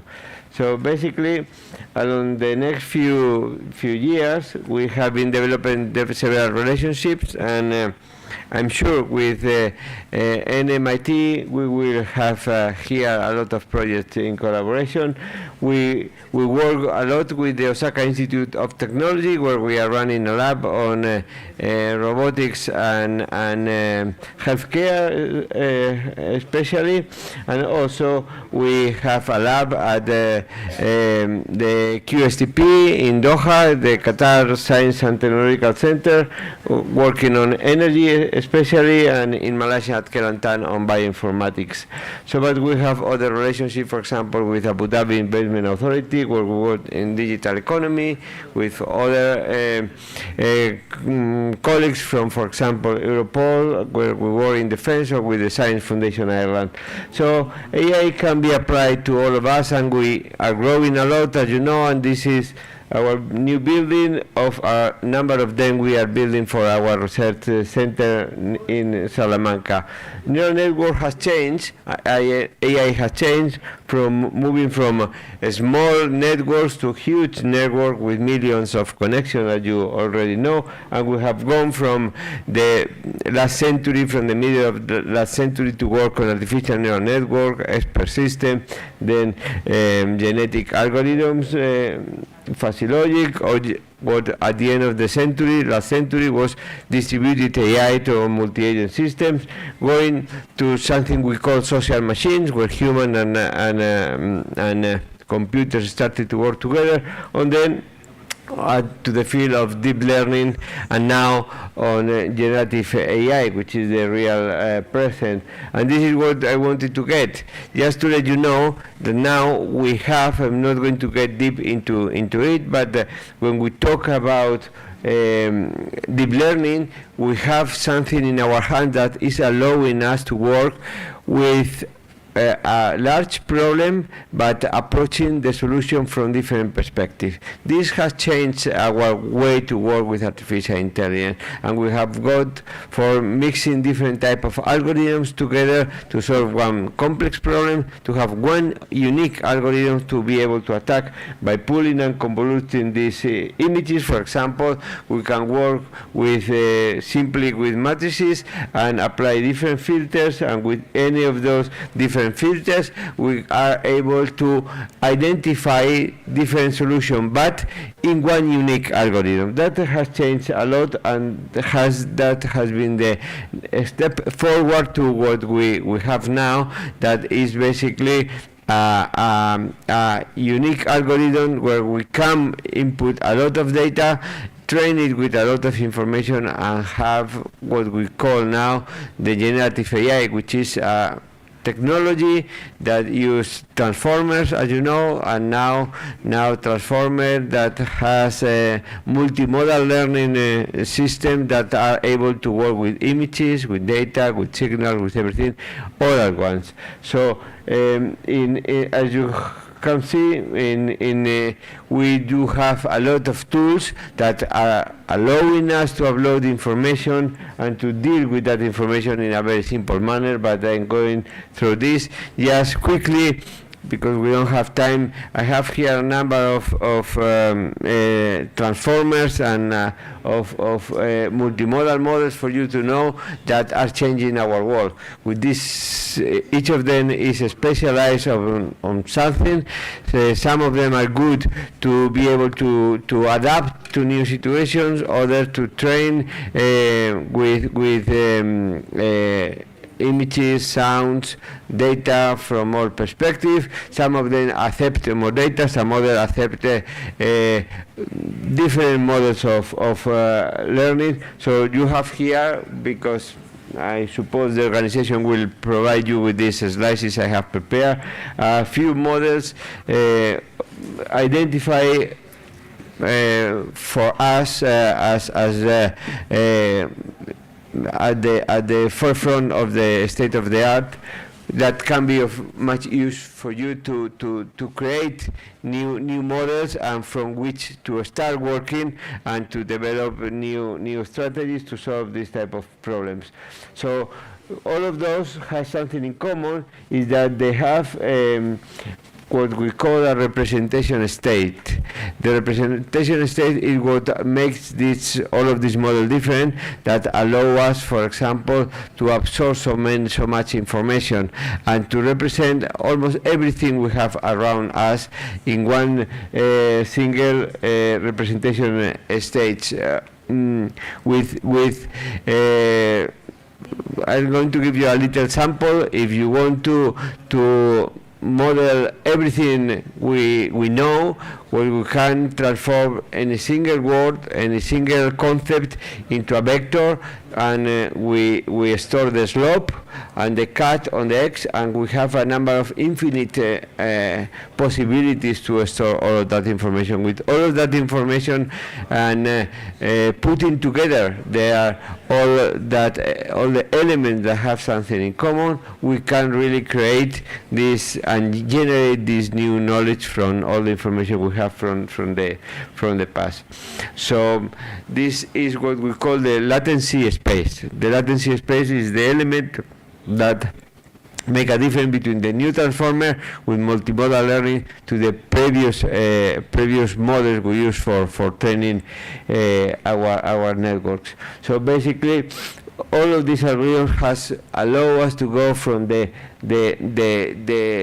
what it was the old state of the art in AI to a new one. As I was mentioned before, we have gone from the first industrial revolution in 1760, we have gone to the second 1 century before, to the third industrial revolution 1 century again after that, until in that revolution in 1971, for example, appeared the first microprocessor, and that which really changed our world, together with other things, really coming from the area of computer science and electronics and communication. Apart from that, then we have seen how with all of this technology just only have to happen around 50 years to go for the fourth industrial revolution, and I believe it happened around the early times in this century, and just a few decades, or not even that, a few years after that, we are moving into another revolution coming with the hands of the generative AI, as I mentioned before. So basically, now we have elements that are allowing us to attack most of the problems we have in our world. For example, this is the Global Risk Report 2024, and as you can read, maybe not,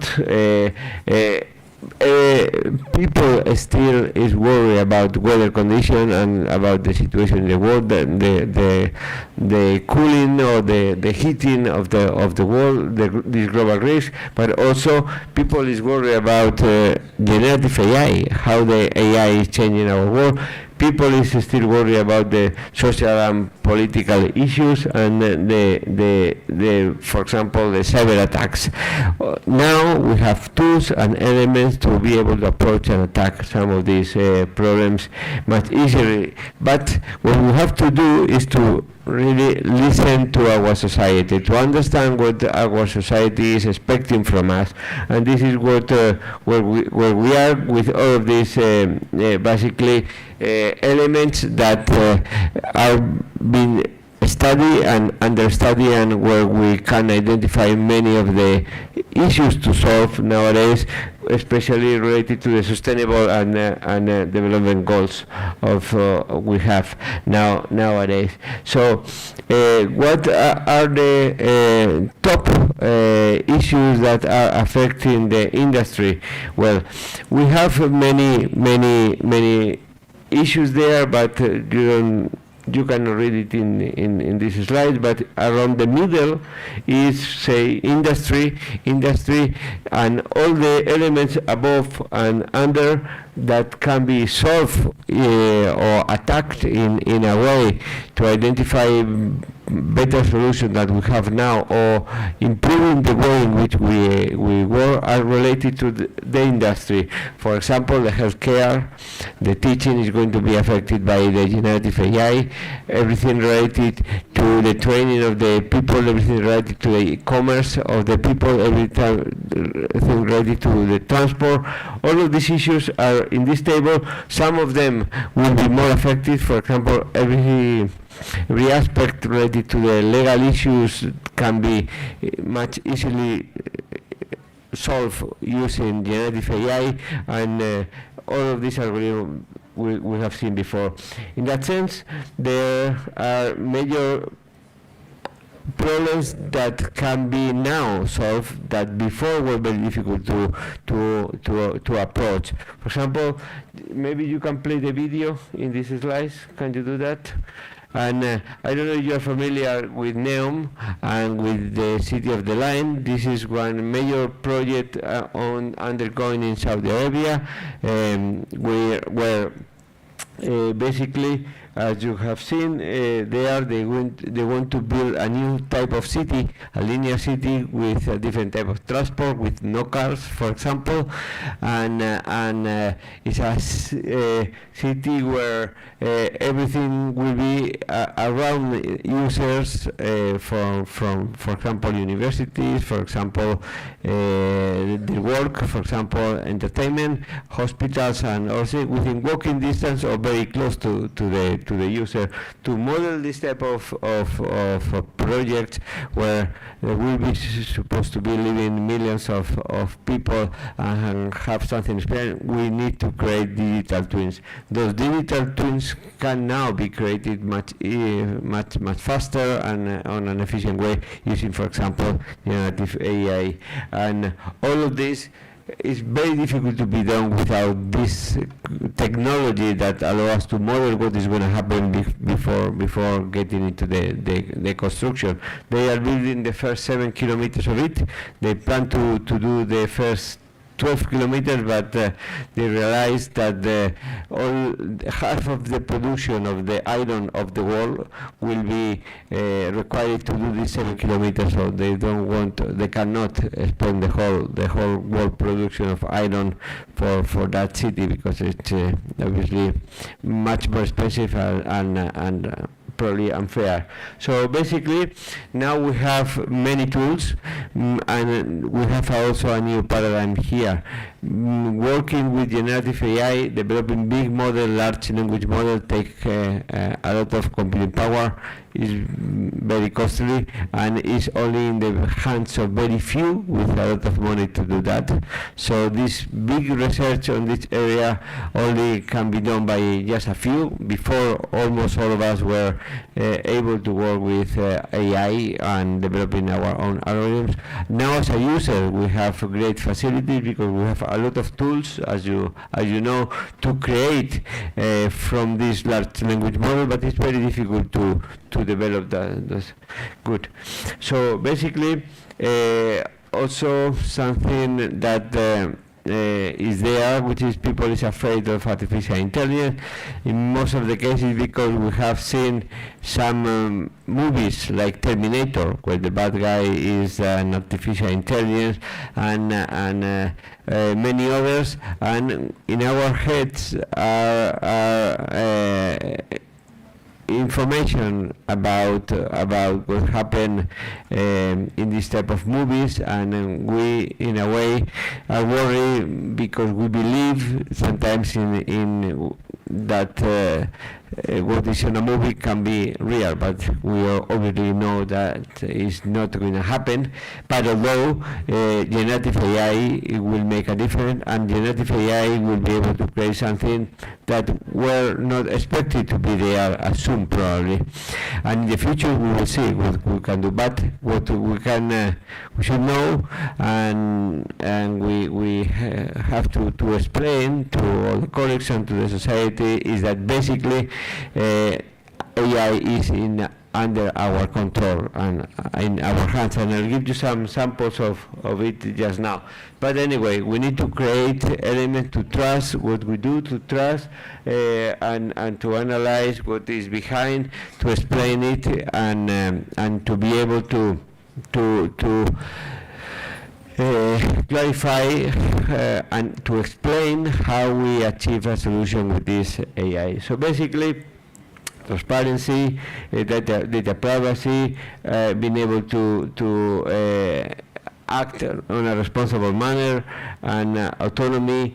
It's something that we are expecting, and in that sense, we can trust the AI and leave the AI in an unsupervised way in some cases, but in other cases, we need to have someone, a human being behind the AI. I'll give you some samples. For example, if we want to take our car from a parking space, we like to pay, and we like a camera to read our plate and understand that we have paid already and open the barrier so we can get the car out of the garage without any human supervision. We want to do it that the AI handle it on a fast way and on a responsible way, and that interact with the bank and so on. So in that sense, we can allow AI to work by itself with no supervision. But for example, if we are in an operation theater and we are being operated with a Da Vinci robot, for example, we need to know that someone is behind it. We don't want a machine operate us and run a surgery on us, and that maybe do it well, but we want to have a human being behind that. Also, when we get into a plane, we want to have a pilot there because we feel safer. But although we know that Waymo have thousands of cars, autonomous cars running in American cities like San Diego, San Francisco, and that they are doing very well. But so it's a matter of time, matter of experimenting with all of AI, and we will see where are our limits. So in that sense, as I explained to you, we have to construct a good latency space for our network, so the network will be able to learn everything we know and to model our problems. In that sense, basically, we need, and with this I will finish after giving you some samples, but a more detailed information is within this PowerPoint presentation, and it will be at your disposal. AI by itself is not enough. We need other technologies, and I have here some of the ones we normally use in our project, combined in a totally or partially. For example, blockchain technology for traceability is of great interest, developing digital twins for creating also models before putting the AI and our system into operation is important. Working now, we can do big data. Before was very difficult, but now we can work with unstructured data sets to develop our project. And this concept of data space, which is very important now in Europe. Data spaces, if you don't know what they are, or data lakes, allow you basically to read data from different sources, from different databases, different organizations, and upload, treat them on the fly if you want, and solve problems. For example, you have data from the smart cities, data from hospitals, data from universities, or data from any private institution, and I want to build a system to improve the traffic control, or I want to build a system to identify an epidemic. I just need to identify which are the sources I want, and with this data space, read the sources of data that I want, the data from the sources, and create a model on real time, or just store it, create the solution, and then delete it. That allows us to work with a lot of data without having to put all of them into a cloud system. So working at the edge is important when you want to reduce the latency of the networks, and for example when you want to work with content like tiny data, for example, or small algorithms, or big algorithms, but that deal with the problem near where the problem is, and maybe share some information with the whole system. The AI sandbox, for example, is important because allow us to create a regulation so everybody knows how to use AI. There are a lot of platforms there that allow us to create this model, to develop this system in a very intelligent way, and also federated learning. Federated learning is something very strong nowadays that allow us to create a model, for example, to solve a problem in one hospital, move the model to another hospital without moving the data, so we keep the privacy of the data there. There are a lot of tools over there, around 8 very powerful platforms which are all open source, you can try. So basically they allow you to work in different hospitals to solve problems for diagnosis, for example, without moving the patient data. You just create the model and move the model and adapt the model to the data that you have in a different place. In the healthcare sector, this is something very important, and obviously generative AI. And we need to create this concept of trustworthy AI, basically because we really want to people that the people uses the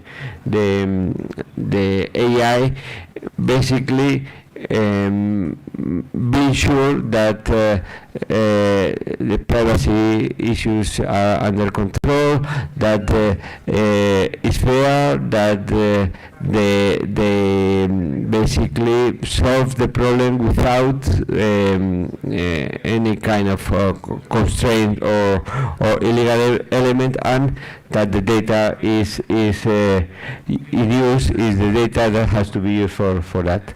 So basically, with this I will finish, just to say with this PowerPoint that the world of high-tech, banking, pharmaceutics, education, telecommunication, all of it, for example, all of these in all of these areas, everything related to market, to marketing, to sales, to customer operation, to software engineering, everything is affected by this generative AI, and that you as engineers should be able to know now that it's easy to get there, how all of these tools that we have in our hands allow us to create these prompts that will make our work easier, and also to generate a better solution for our clients. So with this I will finish, and I will let for you in this presentation some additional information for you to understand. Okay, thank you very much for that.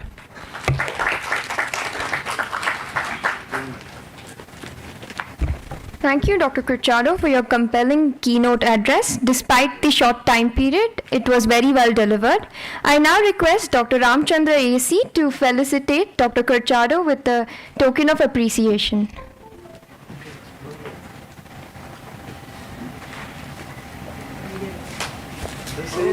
This is the one which we have done in our lab. In the lab, yes.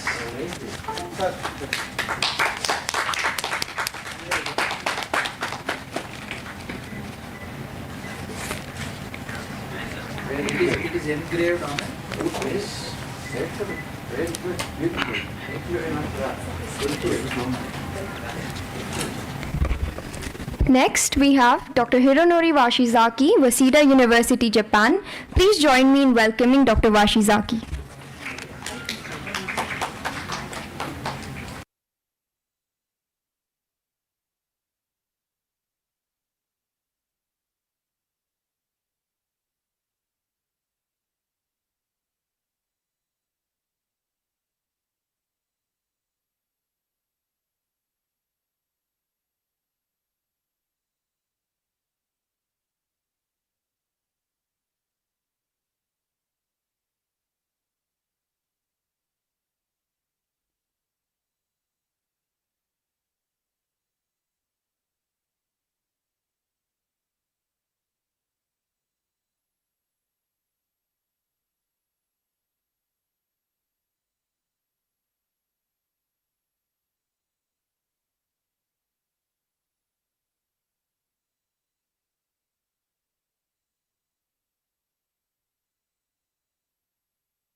Evolution, because I'm reading its evolution many years ago, around 5 and more years, and after that followed by machine learning software engineering patterns, and it is somehow connected to the Professor Fran's talk about trustworthy AI is connected to many disciplines, right? So machine learning design patterns would try to connect different disciplines into from the viewpoint of software engineering. And last but not least,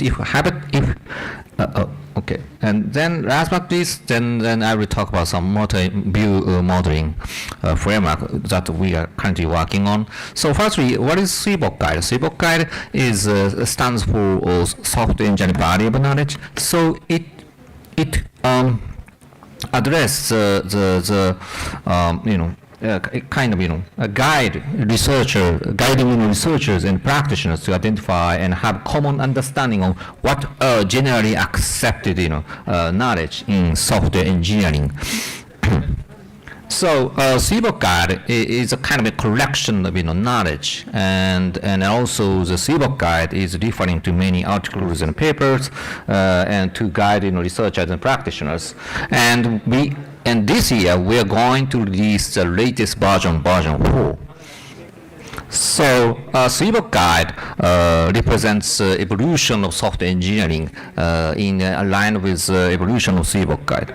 So okay, so the history of software engineering can be seen as aligned with evolution of hardware, platforms, and so on.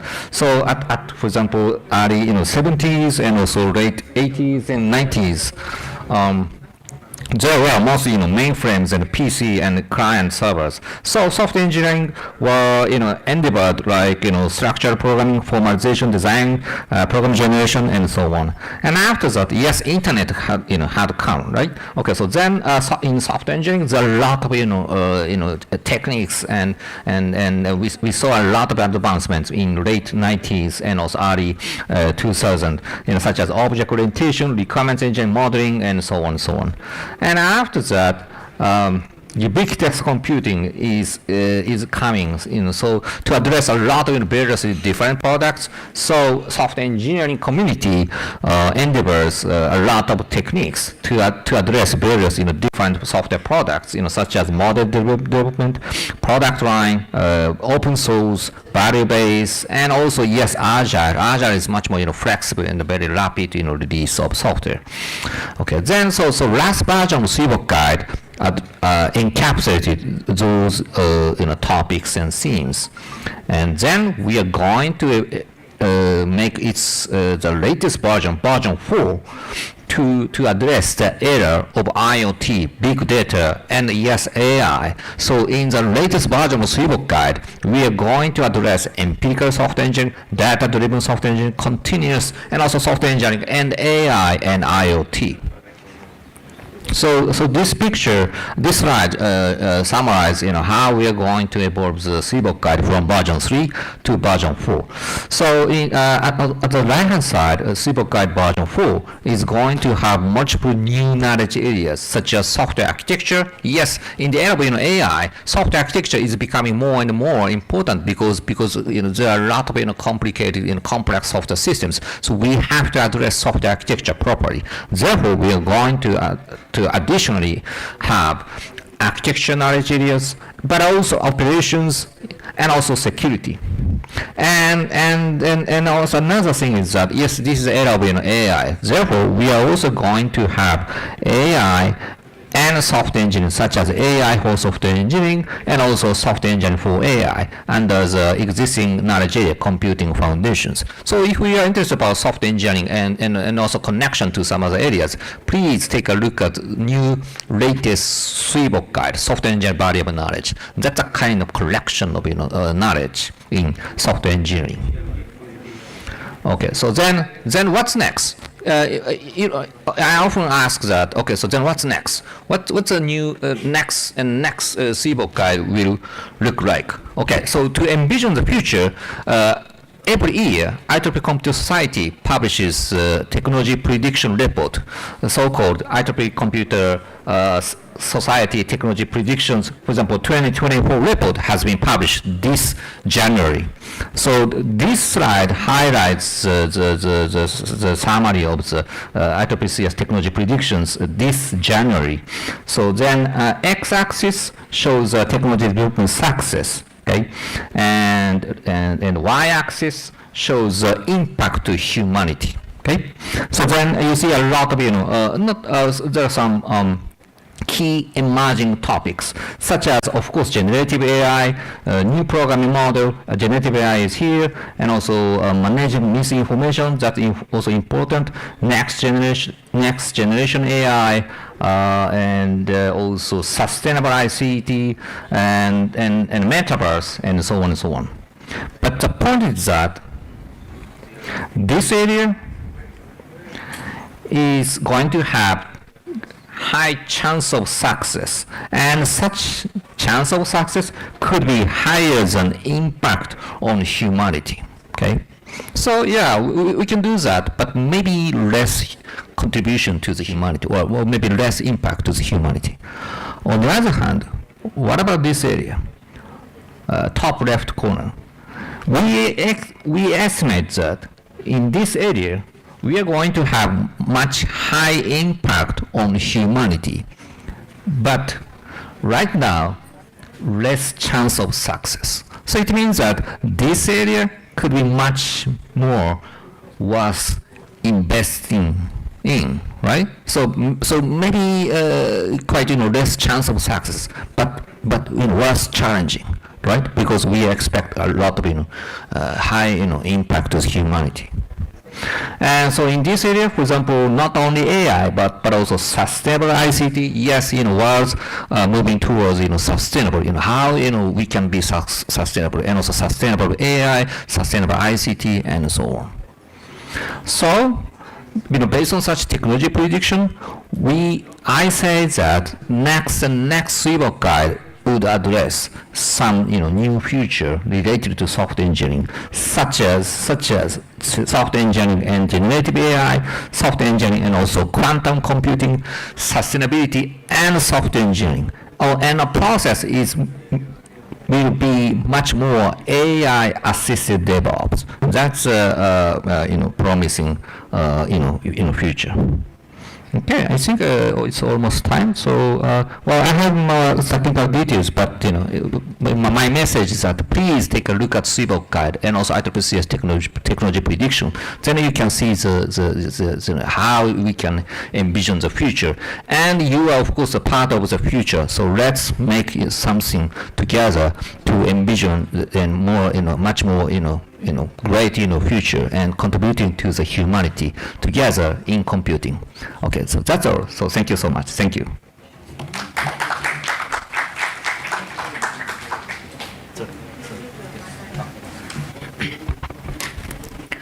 Thank you, Dr. Washizaki, for your insightful presentation. I now request Dr. Manjula BM to hand over a token of appreciation to Dr. Washizaki.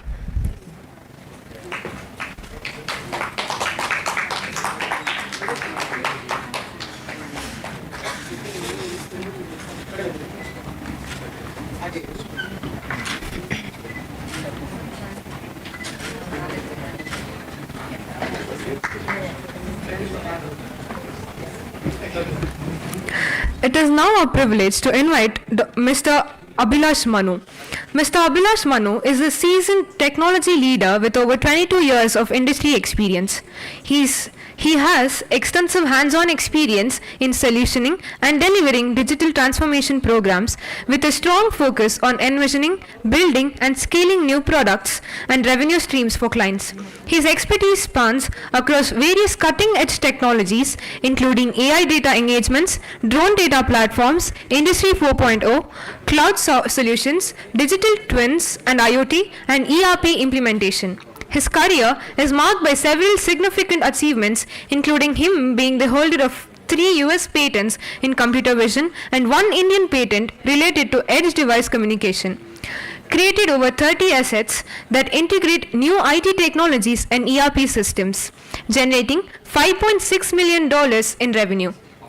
As an innovation lead, he spearheaded the conceptualization, design, and development of AI solutions for 9 clients, enhancing lab informatics, computer vision applications for life sciences, retail warehouse efficiency, and improving hospitality experiences. Conceptualized and implemented industry-specific solutions such as Industry 4.0, Connected Labs, Retail 4.0 and drone solutions. We are truly privileged to have you join us here today, sir. His remarkable achievements and contributions serve as an inspiration to all of us. Please join me in extending a warmest welcome and appreciation to Mr. Abhilash Manu. I request Dr. Timaraja YG to hand over the welcome bouquet to Mr. Abhilash Manu. So please come on the stage, sir. It's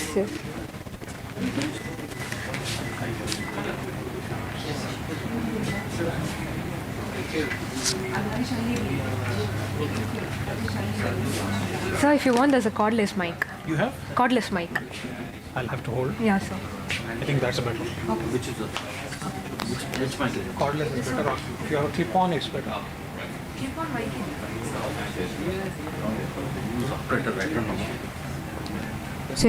Check. It's working.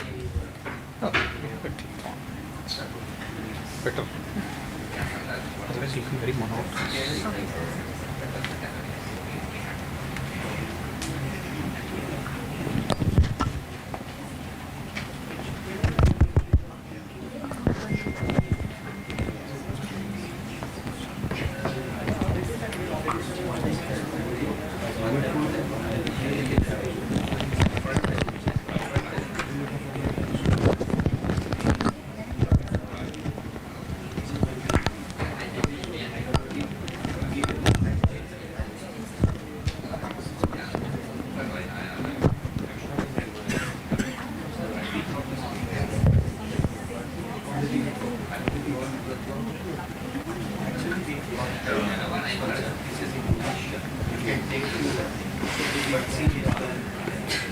Am I audible?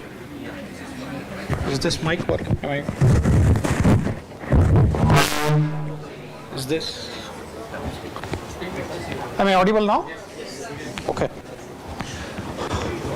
So first of all, I would like to thank the organizers to having given me this opportunity to talk to all of you.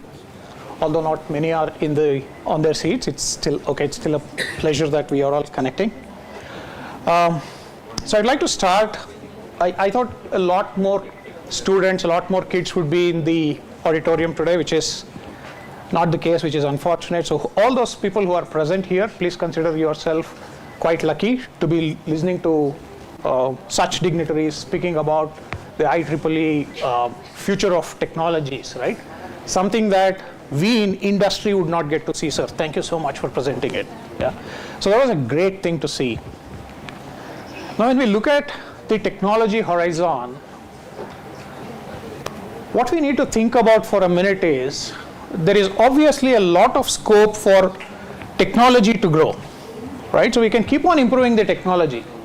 So you can create an, I'll just take the latest example quoted, right? The Gen AI thing. So you can create a 6 billion point large language model that can become 58 billion in the next release. It can become something else, right? The numbers can keep on increasing, as in the tech can get deeper, deeper and deeper. But the future of tech is very tightly bound with how you implement it, right? The business problems that you are able to solve through this tech is what will account for the growth of tech or not growing the tech eventually, right? So what are the problems that we can solve through tech is a very important topic that the college students, right, probably at least the 3rd and 4th year students should start thinking about. I'll spend a little time around where the industry is going, what are the industries. So how many of you here, if there are any students, how many of you read Gartner reports? IEEE publications, the latest IEEE publications, anybody? Fantastic, I see one hand going up. Great, thank you. I think all of us, right, it has to become a weekly habit, at least a monthly habit. Open up the Gartner reports and see, right, if they are not downloadable, there is still a lot of content on the web, free to access knowledge. Please go through, read through it. There's a lot of IEEE publications that come out. Please access, read to it. There are a lot of HBRs. Yeah? You could read through the business reviews.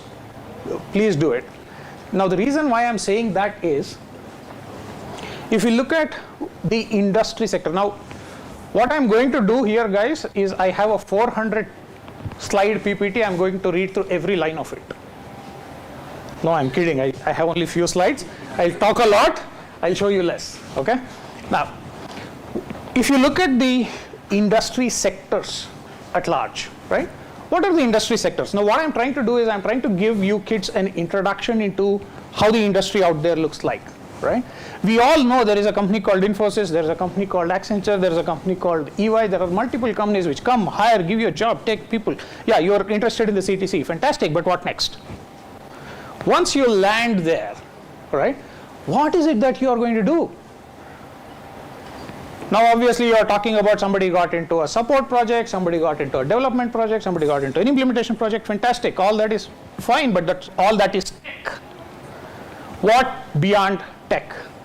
What is it that you are going to create? You're going to write an if loop. You're going to write a what if statement, right? But what is it being used for? It's like talking about salt, masala, oil, etc. in a kitchen, but fine, what did you put together? What did you create? Right? What can you create is what I'm going to talk about in the next few minutes. Yeah? If there are any questions, I think it's a small crowd. You just raise your hands and I think it can be interactive. Now what I've done here is I've just brought up some of the industry sectors. Okay? Why am I talking about industry sectors? So let's take some of it as an example. So let's start looking at maybe life sciences, right? If you look at life sciences as an industry, life sciences, has it got anything to do with engineering? Question mark, right? Yes. There is deep tech involved in life sciences industry. I'll just maybe take 1 or 2 examples just to connect you with the industry sectorization part of it, and then we'll move into the tech part of it. Let's look at an example, right? Let's take up an example. So if there is, let me take something real hardcore life science. Let's say there is a drug that we are taking, right? All of us, COVID, we all took tablets. We didn't know what the content was, we still took it, right? So how did the tablet come? Any tablet, I don't want to call it out, any paracetamol, let's say, right? Or any other disease we go to the doctor, we take some tablets, right? Do you know that for the tablet to reach you, it took around 14 years? The life cycle, that's the fastest. So if you're taking the first tablet released from the pharma company, it took 14 years to reach you. The life cycle, I'll go back 14 years, rewind. Where it starts off is by a bunch of professors, a bunch of really smart people, not somebody like me, smart guys, the PhDs, right? They sit together and they read material. They start analyzing what is the disease. What is this disease affecting? What are the proteins that are getting attached to this disease? And how can I attach a drug to that protein? So what can be the chemical properties of that protein? What can be the chemical properties of the drug that is going to sit in get tied up with the protein? Research starts there. And they do not start with writing the atoms and the diagrams, but they start reading. Simple reading, take, download, read, as in search, download, read, right? That happens for 3 years, guys. 3 years, they keep reading. At the end of 3 years, they come up with a rough chart. Okay, you know what? Maybe for this, let us use phenylephrine, right? The nasal decongestant. I'm just making it up, right? So they come up with maybe something like this. Maybe some drug with this property. After that, they start creating the chemical molecules. It goes to the lab. And it is not one by that time. They would probably have some 100, 120, 300, some number like that, right? And they start creating the chemical molecules. Those chemical molecules are in vitro tested on the protein. Does it bind to the protein? Does it work? That takes another 3 years, right? After that, by the time it even reaches the first lab rat or something like that, whatever they use for testing, that would have taken around 7 to 8 years. And then it is tested, and then it is moved on. When the drug is, before the drug is tested on the public, right?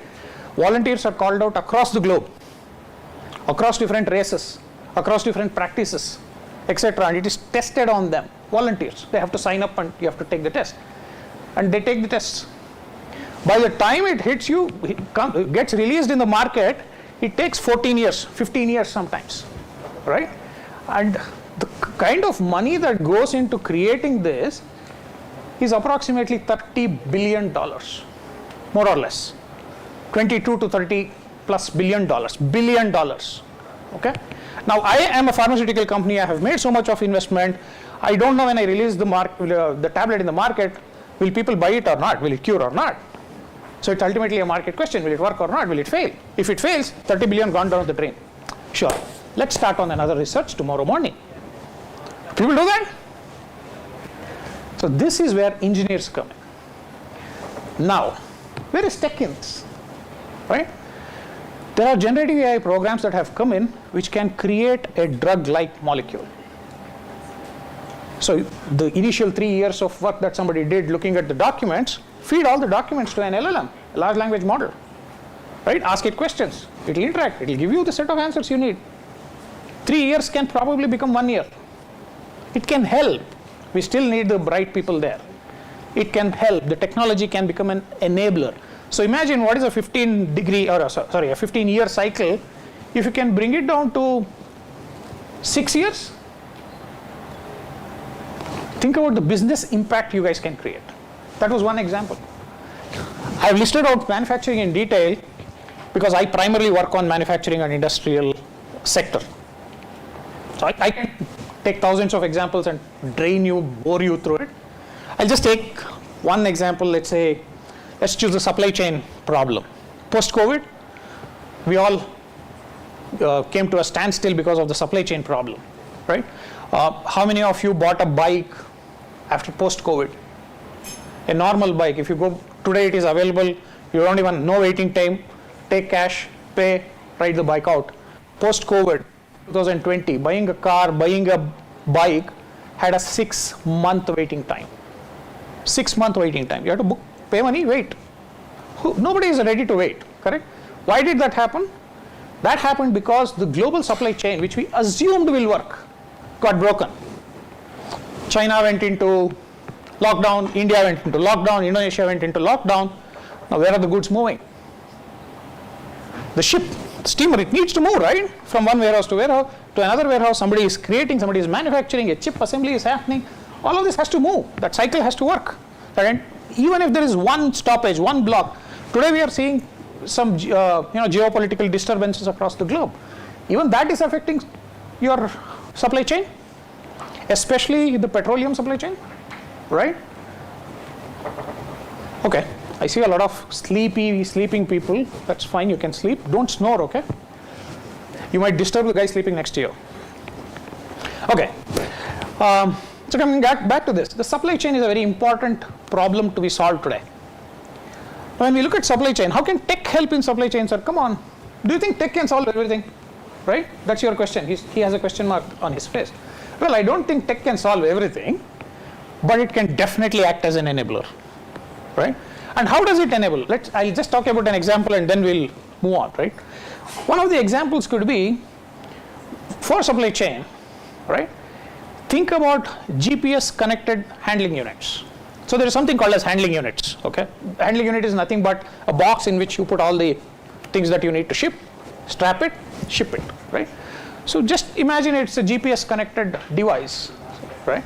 You know exactly when and where your product is and when it will come, when you will get it. So you can make a clear commitment to your customer, or you can have a clear planning cycle to say, you know what, we will do it on 3rd of August. We will do it on 20th of September. You can plan to that extent. And there are a lot of AI programming that you can do, needless to say, which can look through multiple different criteria, look at the weather, look at traffic jam, look at this, that, whatever, and come up with a plan for you saying, you know what, don't even try getting it from Taiwan. Why don't you get it from Indonesia? It's closer and there's a steamer leaving tomorrow. So why don't you ship it, put it in that shipment, say it. Right? These kind of programming and these kind of hardware technologies, I'm talking about edge-based solutions that can be put in and that can revolutionize the way these industries are thinking. Now what I'll do is I wanted to introduce you guys to different way of looking at the industry, looking at the solutions that we create, right? So I'm going to run through few videos. So the way I have chosen these videos is the services used in the videos, right, are mostly open source, which means they are free, available, or cloud services, which are again free, available, right? So the demos that you are going to see now, you don't really have to be a part of some organization, paid thing. It need not be something really big, expensive. You can all go back home or take out what you like, open up and start working with it, right? So I'm going to show some demos. So let's look at maybe Helios. Okay. So here's a platform that we created. This is a drone data management platform, right? Now a lot of people are thinking drones are, it's a toy, right? What will you do with a toy? No, not really. Now look at drones to be deployed in places where it is dangerous for people to be deployed, point one, or it is just humanly difficult to do it, or it is just a lot of labor to do it, right? So now think about something like you have a tall tower and the tower needs to be inspected. You have put a receiver on top of the tower, that receiver needs to be inspected, right? So if you have to fly a drone, right, you can obviously fly a drone, bring it back, take the data out, and somebody can manually sit there and analyze the data. There has to be a transmitter SME, the guy who climbs. First of all, he doesn't have to climb. Second thing is, he can open it on his system and start seeing it there, right? That is possible. But what we have done is taken it one step ahead. We have integrated AI, computer vision based solutions. Now, if you can train this model with solution to your specific problem, put together, this platform can actually get the data from the drone, real time or offline, do the analysis itself, and what you will see is a printed outcome, printed or on system, right? So it says that the transmitter is all fine, don't worry, it just needs to be cleaned. So then you can fly another drone, spray water, clean it, right? This is one of the examples. So there are a lot of examples that I can talk through, and like I said, right? So this is one thing that we did. Oh, it's still at the, okay. So that's one thing you can do. Now what we work with another Saudi Electric company, I think, yeah, Saudi Electric company. So when we work with them, one of their problem statements was typically the organizations, the OEMs they don't own drones, right? They don't fly their own drones. There are drone companies who specialize in flying drones, type of drones, because the drone type depends on the payload of the drone, right? The payload that the drone carries. Payload depends on what are you trying to solve. If you're simply taking an image, it's a different payload, it's a different type of camera. If you're taking a GIS image, it's different. If you're taking hyperspectral, it's different. There are different types of payloads. So depending on the payload, the drones can be big, small, etc. So it doesn't make sense for an OEM to own it. So typically the way industry works is, there's an OEM service provider. You talk to him, you tell him, look, this is my requirement. He will deploy the drone, he will deploy the pilot and fly all that. So that entire workflow is also taken care of in what we created. Now all of this, my boys or my friends, they created it in like 3 months. This is not a deployable solution as yet, okay? This is yet to be deployed. It's a prototype at best, right? So this we created using very minimal cost, as in almost open source, free. So 4 of you can get together, create something like this. Possible, right? Let's get the next one. So another solution, now I'll probably talk life sciences. Yeah, okay. Sound muted. Okay. So then we look at life sciences. I'm just taking different examples, different industries, different tech. So I'm trying to merge tech to sectors so that you guys start thinking sector, right? Tech important, yes, that you will be taught day in, day out by your professors. I also want to bring in that sector flavor to it, that industry flavor to it. So I'm taking different industries. Now if you look at this, the solution that I'm talking about here, right? This was again an imaginative thing that we created, but implementable, right? You can again go home, do this. So a lot of you would have some kind of a device. If you see those watches and all of this, they have a lot of biomonitors these days, right? The idea was to integrate that biomonitor along with a doctor-generated report. So let's say the doctor-generated report says 30% coronary artery blockage. Pretty common these days, right? So that's something that you have in a doctor's document. Put it onto our GenAI engine. GenAI engine will understand what this is.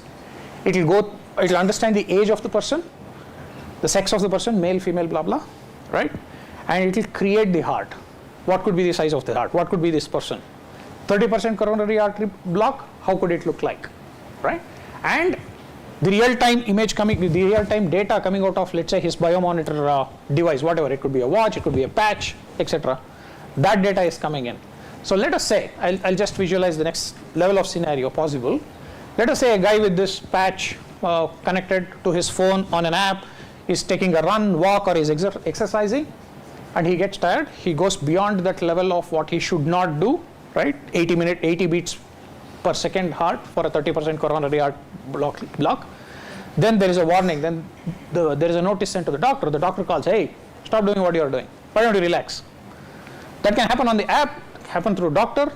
I'm just trying to connect the world for you, right? One is, when this happens, the doctor can actually open up in his clinic, open up and see how my patient's heart is behaving. Now turn it around. Oh, this is coronary artery. Oh, call that guy. He's in serious risk, right? So now I'm talking IoT at edge, the device that was connected, the data sent onto the cloud, a cloud service with an AI, GenAI integrated model that created this vision. Then there's a predictive algorithm which is telling you, hey boss, something is going wrong soon. The entire cloud system and the IoT coming back, the signals coming back to the doctor already analyzing, all of this happening like a piece of cake, right? And this can be created at your homes using your laptops, no high-end tech needed, not at a deployable grade, that's okay, right? But a lot of research can happen from your drawing rooms. What is this? Okay, I think we have time also, right? Can somebody okay, 5 minutes more? Right, so thank you. So this is another super futuristic vision that we have created, right? So this is a control tower. So a lot of you would have seen, let us say, your mobile bills, right? You log into a portal or your credit card bill, you log into a portal, you see the chart, it says X number of dollars, X number of rupees, and then you open up, see when did the credit card bill, where did you pay, where did it come, blah, blah, right? Just a report. So what we have done here is the IoT devices, the sensors, are connected to an industry. So the industry has multiple sensors deployed at critical points, and it is continuously feeding data. This is happening across the globe, very common scenario. I think any large manufacturing today has this, okay? Has this too, coming as a report on the desktop screen. Now, how about showing the real vision of how the industry itself actually looks, connected to the real-time information that is coming in from these devices, right? And create the entire visualization as if it is the Iron Man, Robert Downey Jr., right? All of you have seen Iron Man? At least some of you have? Very nice. So you see those screens that he plays with, right? Those are no longer sci-fi. It is possible. It happens at work. We do it. We scroll through screens, gesture controlled or physical screens, right? This happens. And you don't have to necessarily create it as a gesture-based screen, but it can happen on your desktops. What is stopping you from doing it? Instead of gesture control, let it be a mouse movement. Possible. Open source, free services. All of you can do this. All you have to do is start thinking about the problem you want to solve, right? And how you can do it. Now, can we go to the last, that industry thing, please? I think we are running out of time. Just move there. Yeah. So this is how we connected the industry, right? Now, another thing, a fallout of connecting the devices like this was, if I have to deploy a person, a new guy, right? A new trainee who has joined, I have to put him on the floor, as in on the shop floor, not this floor, yeah? On the shop floor. So he has to go there, he has to inspect the industries, he has to see if the valve is working right or not, etc. It's a dangerous environment for him to go because he might screw up something, right? So what he does is, he gets into an environment like this. This is a completely controlled metaverse-based environment.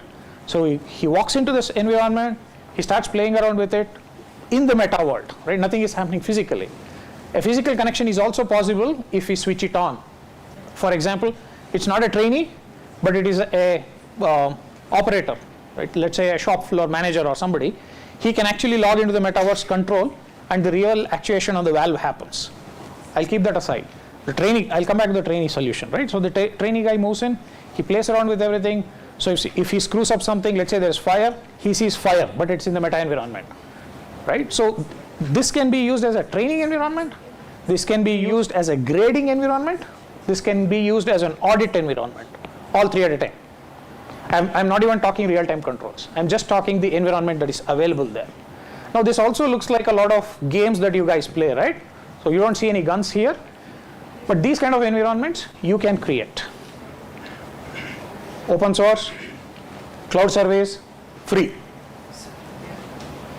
Okay, I think I'm running out of time, so next time when I meet you guys, I hope to see a few of this come to life. I hope some of you will bring something like that and show it to me. All right? As usual, pleasure talking to the academia. Thanks a lot, guys. Thank you.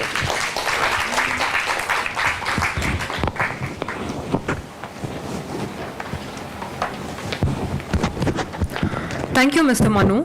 I now request Dr. Smita Prabhu to hand over a token of appreciation to Mr. Abhilash Manu.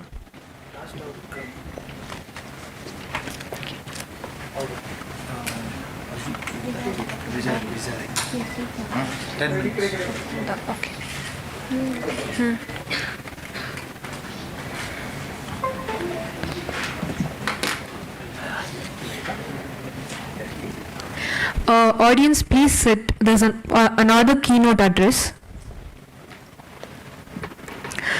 We now welcome Dr. Alessandro Vizzari from the University of Rome Tor Vergine, Italy to deliver the next keynote address. Please join me in welcoming Vizzari.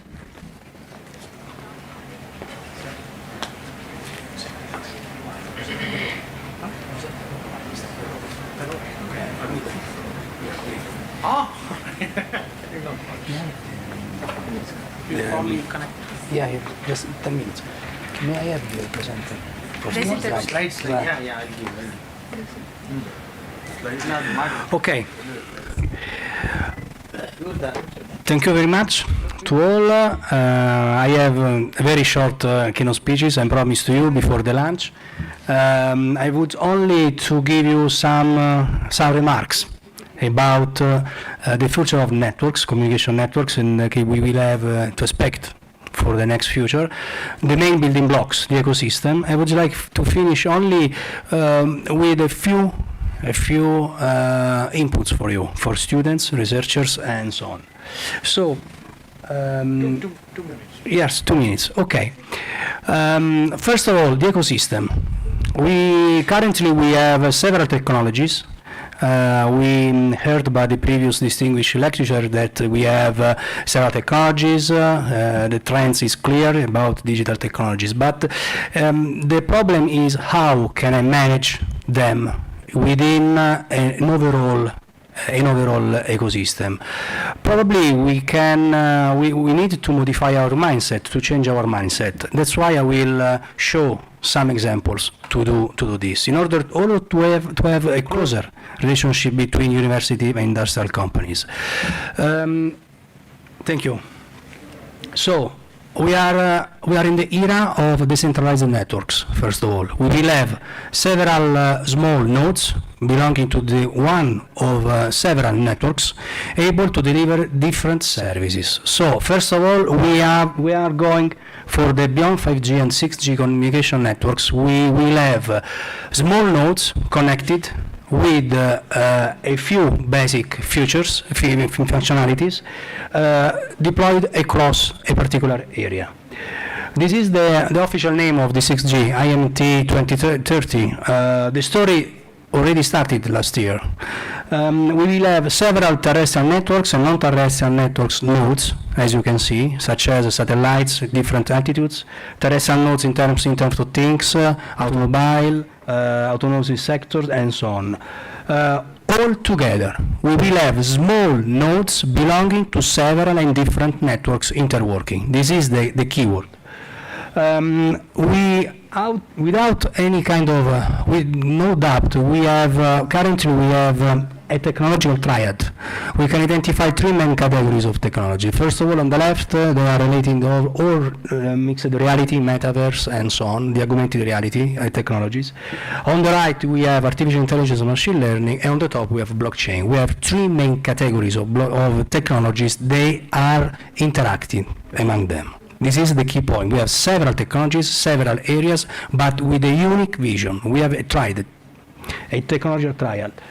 The next communication networks, and then all the applications enabled by the communication networks in the future. First of all, we'll have a strong focus on the quality of service, not from a mobile network point of view, but from a quality of service, quality of experience. It means that the mobile network operator, over-the-top providers and so on, companies, businesses are looking at quality of experience, how that service can reach the end user with the target experience. It means that we need agile computing closer to the end user in order to reduce latency and also to increase data rate. It is a physical law, of course, Matisse law and so on.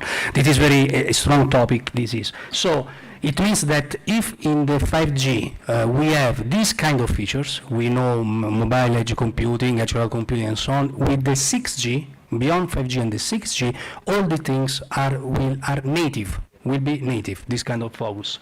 First of all, network functional virtualization and software-defined networks are the 2 main paradigms already used in the 5G, but in the next 6G, we will have this kind of paradigms very, very, very strengthened and very native. First of all, guys, researchers, students, first of all, we are in the era, in the ecosystem, where the key is the virtualization. It means that I can do the same of the functionalities by hardware, I can do it through softwares. It means that a communication engineer, that means informatic engineers and so on, need to understand this concept and to develop this in the future. Linux is mandatory. It is not for fun, not for joke. Industries are using Linux from a professional point of view. not to joke.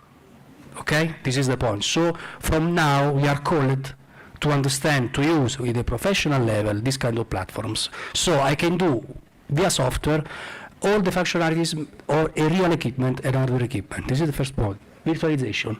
Secondly, software-defined networks. I can discoupling hardware and software through the control system. This is another key point. It means that I can be more flexible and so on. The 6G nodes will be native with this paradigm. Okay? Blockchains, already mentioned this. Blockchain is very important, not only from the cryptocurrency point of view, but also to make an overlay network across several nodes belonging to the same or different networks. It is not a joke. It is not something about cryptocurrencies and so on, but several industries, several vertical markets have already deployed this kind of features, this kind of blockchains, in order to collect several nodes. So the scientific research industry already gained a lot of interest of this. Why in the 6G and the next communication networks the blockchain changing its role? Because blockchain with the new features, according to the latency, to the confirmation block and other things about this, the blockchains, the last release of blockchains, the last blockchains opened the door to the Web3. The Web3 is the possibility to manage access of small nodes, intelligent node but small, able to connect to the same or several blockchains. Please pay attention that on the left you have several cloud or federated cloud environment. You mean that you can put credentials to Amazon Web Services, you can put another couple of credentials to Facebook, to your Facebook profile, and so on.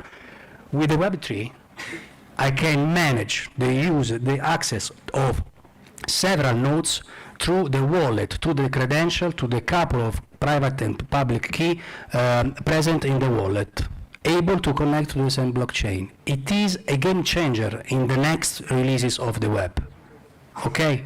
Because it is very important, because with this mechanism, with Web3, all the companies such as Facebook, Amazon are not forced to find an agreement to exchange information about users and so on. All EU nodes are able to join the network of the same blockchain or other blockchains with the credentials put it in the wallet. This is a game changer, a new vision. Please pay attention that we are talking about nodes from 6G, that beyond 5G and 6G. So also the intelligence there are useful for the mobile network operator for enabling intelligent applications, self-applications, self-reconfigurable applications, and so on. There are several applications such as identity without central entity, but would you like only NFT? Before my talk, we listened a very important speaker from a multinational company, and we are talking about not a joke. We are talking about NFT, non-fungible token, that gained a lot of interest, not from gamers, not from young people and so on, but also in the cultural heritage, also sectors, arts, humanities, and so on. We are talking about several applications based on the blockchain, the new releases of blockchain. This is another important experiment application of the blockchain. The 6G will be native with the Open RAN paradigm. It means, as I said before, that the macro base station, the macro antenna, the macro apparatus in the radio access network will be decoupled in three subcomponents. Small, several functions. It means that the protocol stack of the 3GPP will be split in three different subcomponents, and there the radio unit is the smallest one, is the very small, similar to an access point of Wi-Fi. Okay, this is the topic of the new communication networks in terms of radio access network.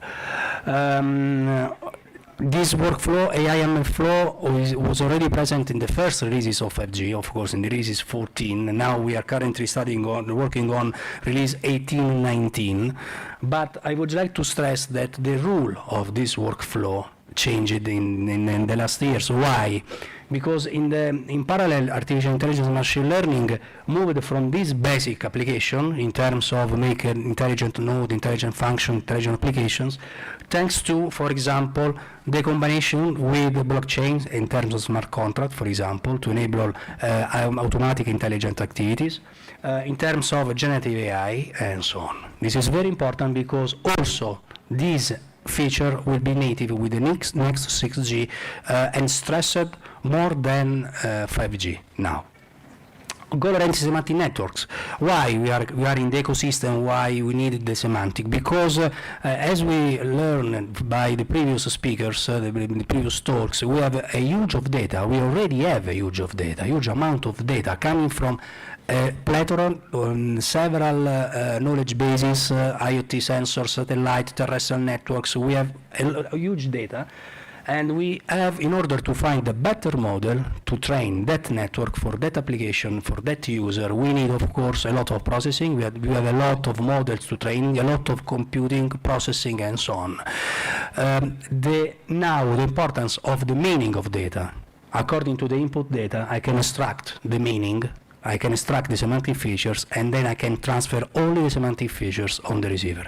It means that if I have a driverless car with a camera on top of this on the rooftop of this car, I can send only the information, the semantic features of the car across the street, and not all the images every second. It means that I'm not forced to send every second a 4K videos with a very high quality, and then I need from the next 6G and now from the 5G high level of that throughput. In this way, I can see how can use the semantic features in terms of meaning. The future of data is about meaning. I can extract and I can reconstruct that receiver. Of course, here we have also security features because we can have semantic noise, we have physical noises on the channel and so on. But this is a new paradigm already known in the last, in the last 20 years.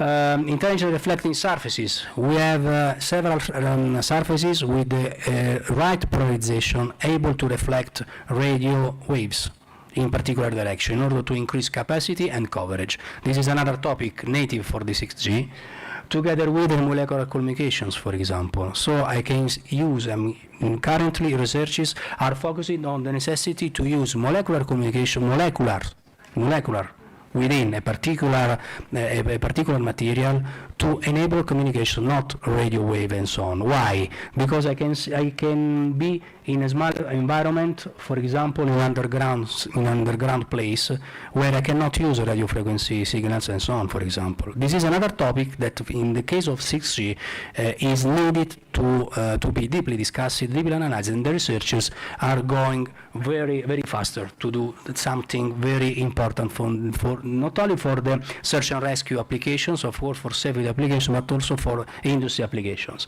With the 6G, the story already started. Last year, the first of official documents was released about 6G. I would like to underline that this first official document for the standardization is centered on the framework and use cases, potential use cases. For the first time in this document, for the first time in a 3GPP document and ITU official document standardization body, we see a strict relationship and references to the Sustainable Development Goals. So the mission, they are starting from the top to the bottom. They are going to have a top-down approach, starting from the possible applications, impact on the society, and then to understand how this technology can be deployed. So here we are inclusivity, sustainability, according to these goals. But also taking account the user trends in terms of very power from human-computer interfaces, machine to be intelligent, high-level immersive experiences, and so on. These are the 6 usage scenarios for the new 6G. They, of course, in this case, 3 are scenarios enhanced by the 5G, and we have other 3 additional scenarios specifically for the 6G.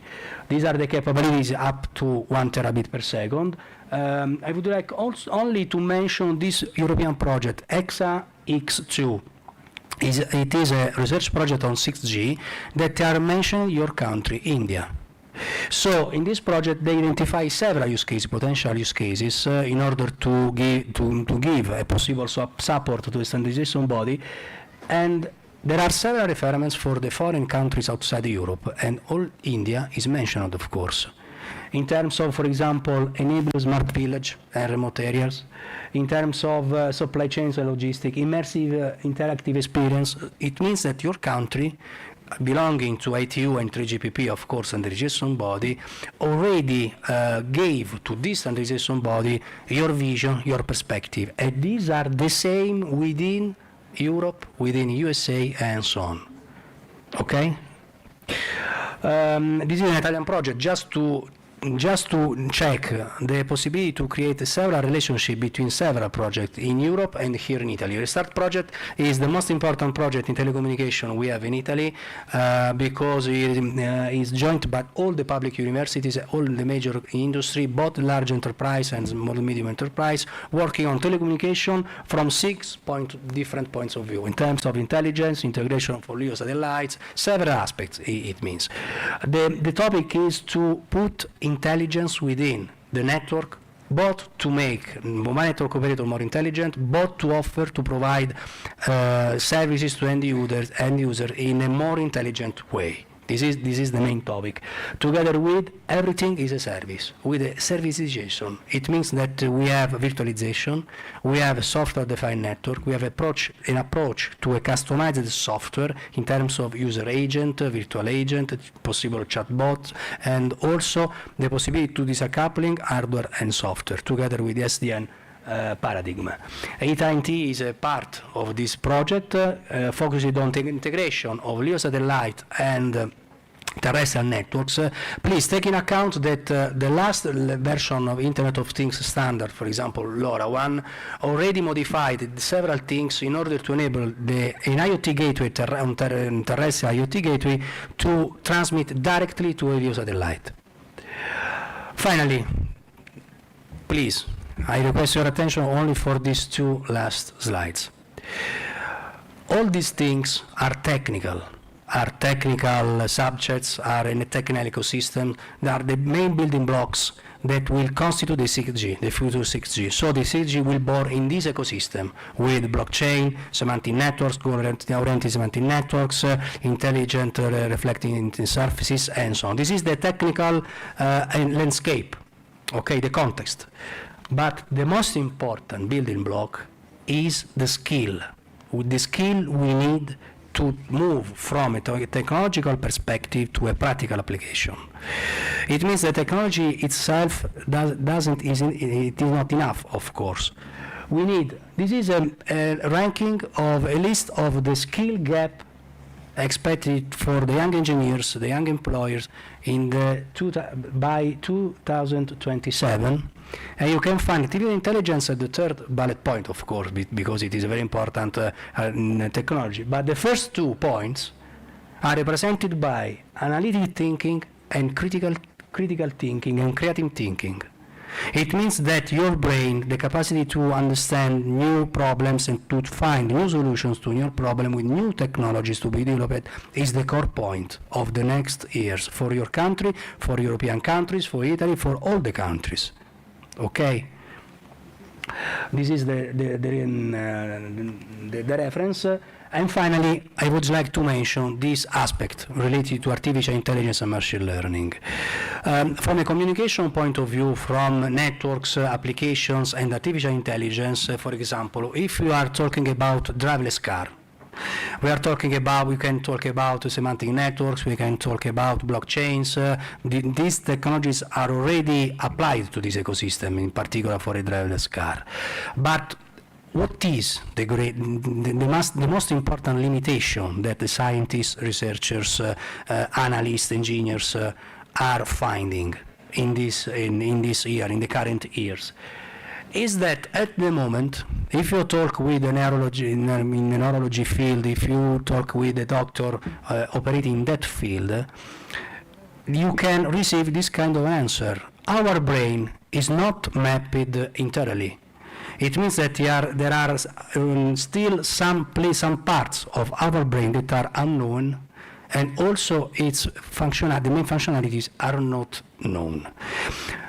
The common sense reasoning is a part of physics, a part of medicine, a part of engineering, and is a feature of our human being. It means that they are studying with native physics and human force psychology are two main disciplines joined by medicine, by doctors, by engineers, statistical people, and so on, in order to understand how a little child can be able, for example, during his first year of life, how can manage and can reconstruct the surrounding around him with only 5 senses.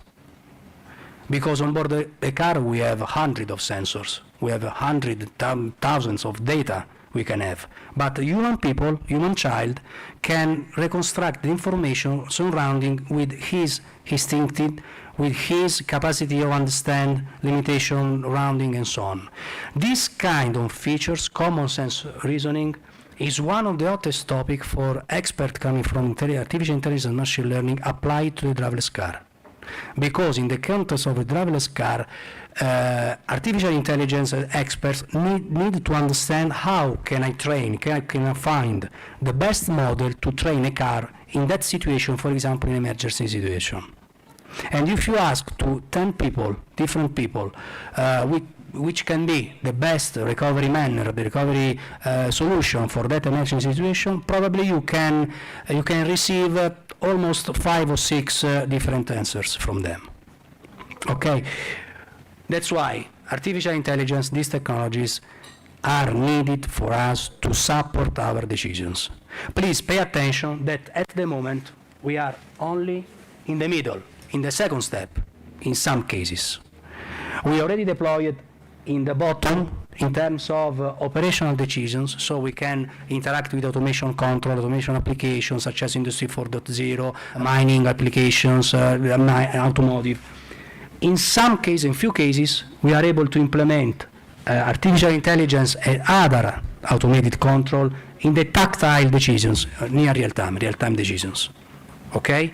But we expect to support these kinds of technologies on the high level, in order to support our strategic decisions that need to be made only by human, only by people, not from this. So this is the value of these technologies, and in my opinion is the right way with which we can convert, we can move from paper, from research to a practical application.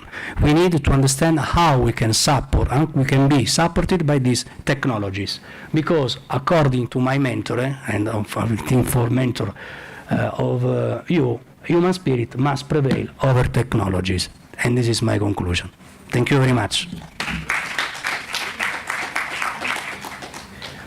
Okay. Thank you, sir. Okay. Just for a moment. Thank you, Dr. Vazari. I now request Dr. Rajesh N. to hand over a token of appreciation to Dr. Vazari.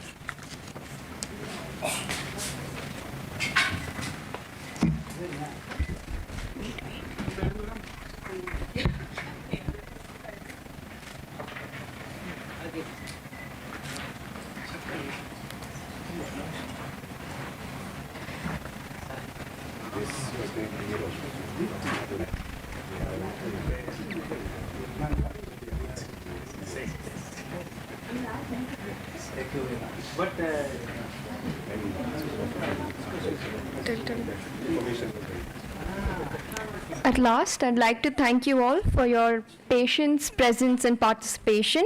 This concludes the inaugural session of NMITCON 2024. I request the gathering, the dignitaries and our esteemed guests to attend lunch in the adjacent hall, and participants are requested to go to room 215 and 218 for lunch. Thank you. Thank you.